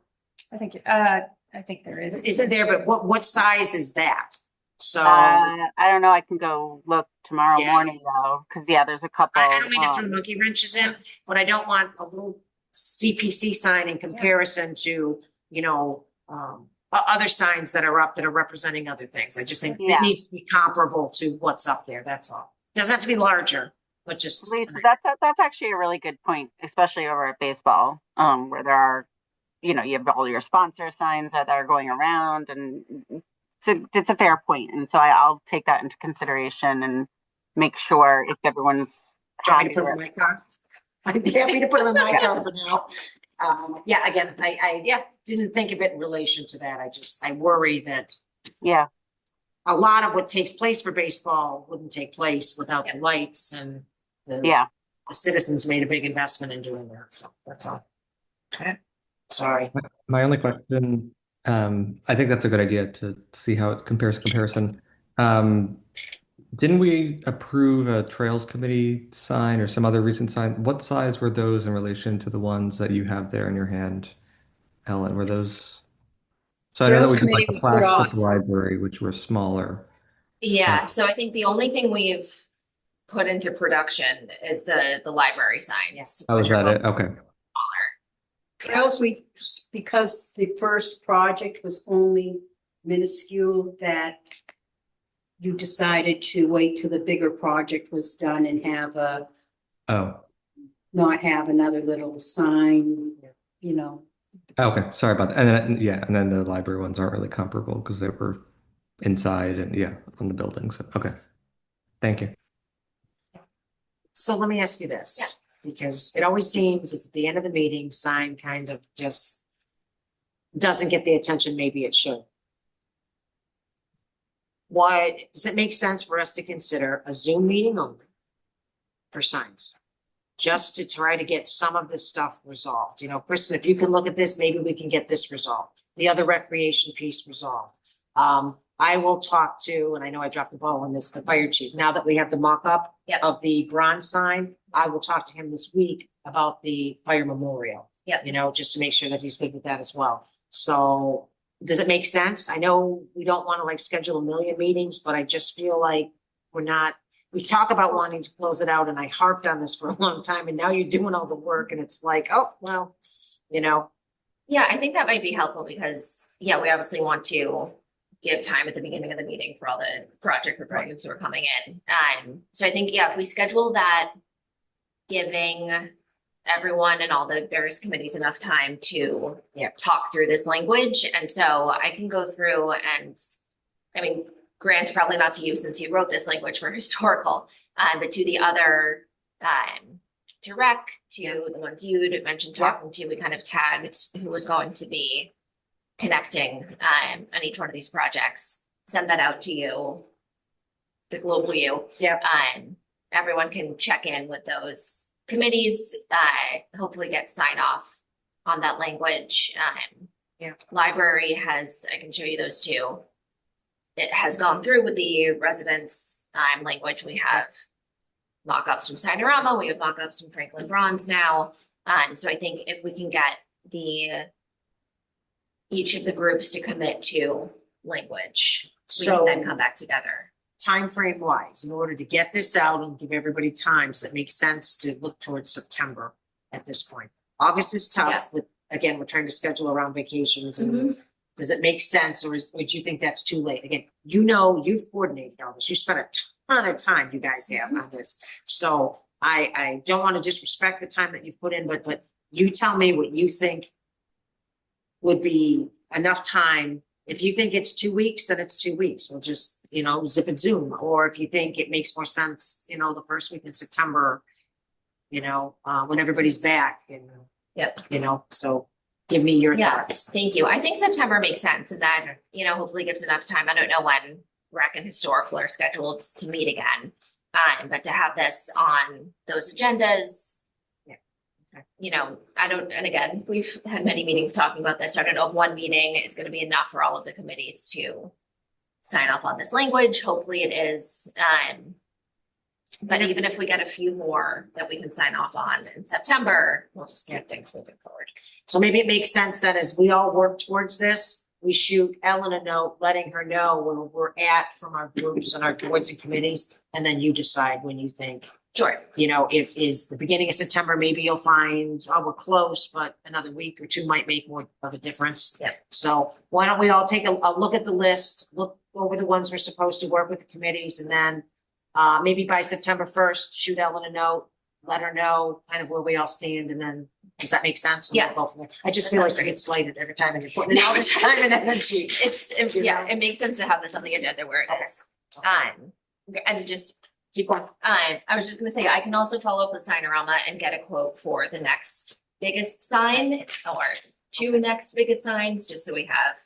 If more Kristen's gonna look options. tomorrow. Yeah. A measuring tape. Yeah, just bring Yeah. tape and give, and Grant, I'm gonna come back to you. Give me 1 second. You know, Sure. give you an idea of what's kind of down there, and then, you know. Great. may Yeah, have I'll to- take some pictures and I'll measure them and make sure and then I'll maybe circle the suggested spot. Okay, Thank you. all right, Grant, go ahead.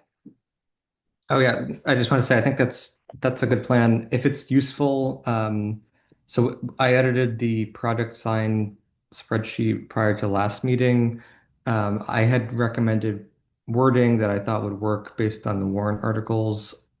For most of them, some of them had, things going on with them, like we don't want to put up a golf course sign yet, with, pending the new application, stuff like that. I also added notes about, just my notes, doesn't mean that they're correct, but just notes about things that we might want to consider. And then I also added the links to all the different, to the warrant articles themselves. If you guys want to look at them, they're all in there as well for the, So getting the where wording. is this document, Grant? Is it in the Dropbox? Yep. It is. I thought it Yeah. was. Just want to be sure, because I'll carry it over. What's the name? Project signs underscore spreadsheet? Yeah. GF And underscore I'll edits. create the new Dropbox tomorrow and I'll put this in it. So, and I'll send out the link, and as we populate the Dropbox with whatever, we can at least get that in there. So that's fine. And yeah, I don't have to pull them up now, but also in the Dropbox, if people want to see, are the proofs for the 2 library signs that are in production. And then there are also, I think I put the bronze one. yes, thank you. There's a quote from Franklin Bronze and a mock-up. That's just some temporary language we put in just about the old burial ground. So just so we can see what those look like. If we want to go with Franklin Bronze for those, we can also talk again too. Yeah, they look very nice. Yeah, so people can check those out, and yeah. Do you want to just share Sure. the bronze ones and screen for anybody at home that's watching, that's heard us talk about signs a lot? It's nice to see that product. I very much thought it was awesome. So. Okay. So I'll let you do that. And was that it for signs for now? I think so. Okay. But yeah, thank you everybody for your patience with this process. We have No. 2 signs that will be going up at the library, so. Thank you for being Small patient victories. with us. Yeah, I don't know that we made it too easy for you. I know, really. I mean, nothing's easy. So we'll just show those quick. I think they look great. Yeah. As slow as possible. Yeah, There we we go. I think those look great. Yeah, that's really good with the town. Yeah, seal on it. So, great job on that. So, I had a question. if Yeah. I may. yeah, okay, we have 7 minutes. Don't we? The, 7 minutes. I can talk offline because I got invoices. Oh, yes. Oh, And- from Franklin Bronze or from? No. No, from Trophy. Okay, from Crown, yeah. Did you get the signs? I don't know yet. All I heard was that they So were read going. the email, we'll talk Yeah, offline. okay, thank you. Because, but for anyone doing signage or doing invoices, you need to check in with me on what's needed to, just a invoice Process. doesn't cut it. So, okay, so I want to do, the short time we have, I want to do the, Don't rush. I'm, sorry, I got wiggle room, so I don't want to rush you at all. you what? I got wiggle room. We don't have. Well, no, it's good. It's good. So if we could just pull up the minutes from 5:11, if there's any minutes that we have to do, it's those. Those got missed on the 6:11 meeting. So, if we could just pull those up on screen. Thank you. 5:11 or 5:20? Oh, I don't know, what's something like that. It was 5:20. 5 something, sorry. That's I was okay. guessing- I was guessing 5:11. I was thinking of June 11th when I said it, so. Okay. So are those your edits, Ellen? Yes. Okay, so Ellen is in the red. I went through them as well. I didn't. I don't think I have anything else on that. Does anyone have any other changes other than what Ellen is showing on the screen? So there's one set Yeah, of minutes. Mr. Foley is still in there. Oh, that's a good catch. Yeah. Line Fine. 27. Okay, perfect. Thank you. Is there any other? I think you know what, you might want to just do a search for Foley Yeah. through it just to see. Yeah, there's a few of them in there. Perfect. And Sue will be listening to this anyway, so I think that was the only one I had on those minutes. Now Is we there have any? Mr. double Farley. I know. Okay, did anybody else have anything else on these minutes? Hearing none. Grant, would you like to, Make a You're- motion to approve the meeting minutes of May 20th, or the CPC meeting minutes of May 20th, 2026. As amended. Perfect. Is there a second? Second, All right, roll call vote. Lisa, I. Ellen, I. Katie, I. Grant, Aye.